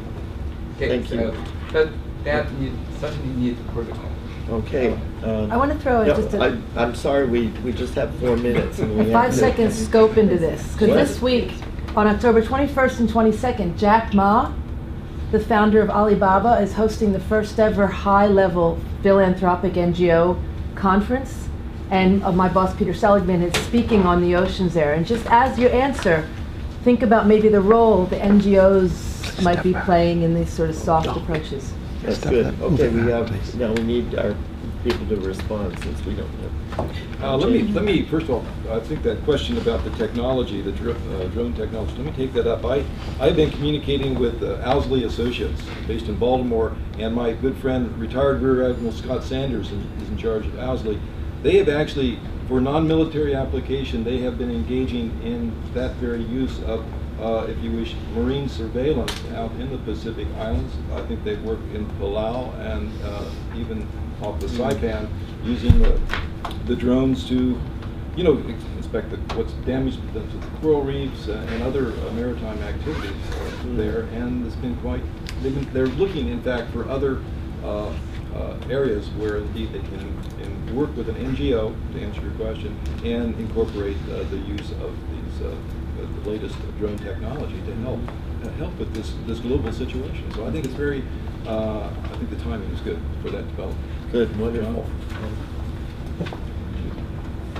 On the surveillance of the maritime protected areas, the biggest thing that's needed is queuing information. So you need broad area surveillance on that. Some surveillance means have a very narrow tube that they look through, others have a wide one. there is technology available, including tethered balloons, if you will, that are tethered at about 10,000 feet that can provide wide area surveillance over areas like Palau, the Marshalls, the Federated States of Micronesia, and things. So, yes, it's solvable, but the problem is always getting the resources to do this. You're right about ships. Unless you've got queuing information, it's really uneconomical to run a ship around to try and find all these illegal fishermen. It's just not viable. On making ideas sustainable and the intervention down here about the NGOs, the political process is not looking like it's promising any breakthrough on the South China Sea anytime soon. There might be an argument where we go public with various things, and through NGOs is a wonderful thing to get other people, for example, inside China, to get concerned about this. The Chinese are businessmen at their heart, and you start talking about a collapse of the fish population, this should get some attention. It's going to take an indirect approach. It's not going to happen with anytime soon anyway with resolution of the challenge to UNCLOS or anything. Thank you very much. James? Yeah, John. Yeah, John. I'll just talk a little about the ASEAN option. As you know, there's an informal code of conduct from 2001, and it's being used in creative ways by the Chinese government in particular. But there's a general agreement that there should be an actual more enforceable code of conduct with various egregious procedures and so forth. And so that was one of the reasons that I was particularly anxious to start reminding people of this option, because this is what should we do with a code of conduct. Of course, China is the +1 in the ASEAN organization. I think that they're actually hosting the next ASEAN meeting, and we'll see if the time is right for them to get on board with this. The glimmer of light that I see in all of this is, as I've studied the situation, the opposition of China to giving away anything, to controlling all of this thing, is tied to particular people in the Chinese government who are, it's basically politically convenient for some people. And the big hope I have with politics is that politics tends to turn over and change direction. And so it may be too soon, but certainly the other ASEAN nations will bring up this option, and we'll see what happens. Well, you've given us a ray of hope that we don't often see on South China Sea. So thank you everyone for coming, and thank you panelists for a wonderful creative panel.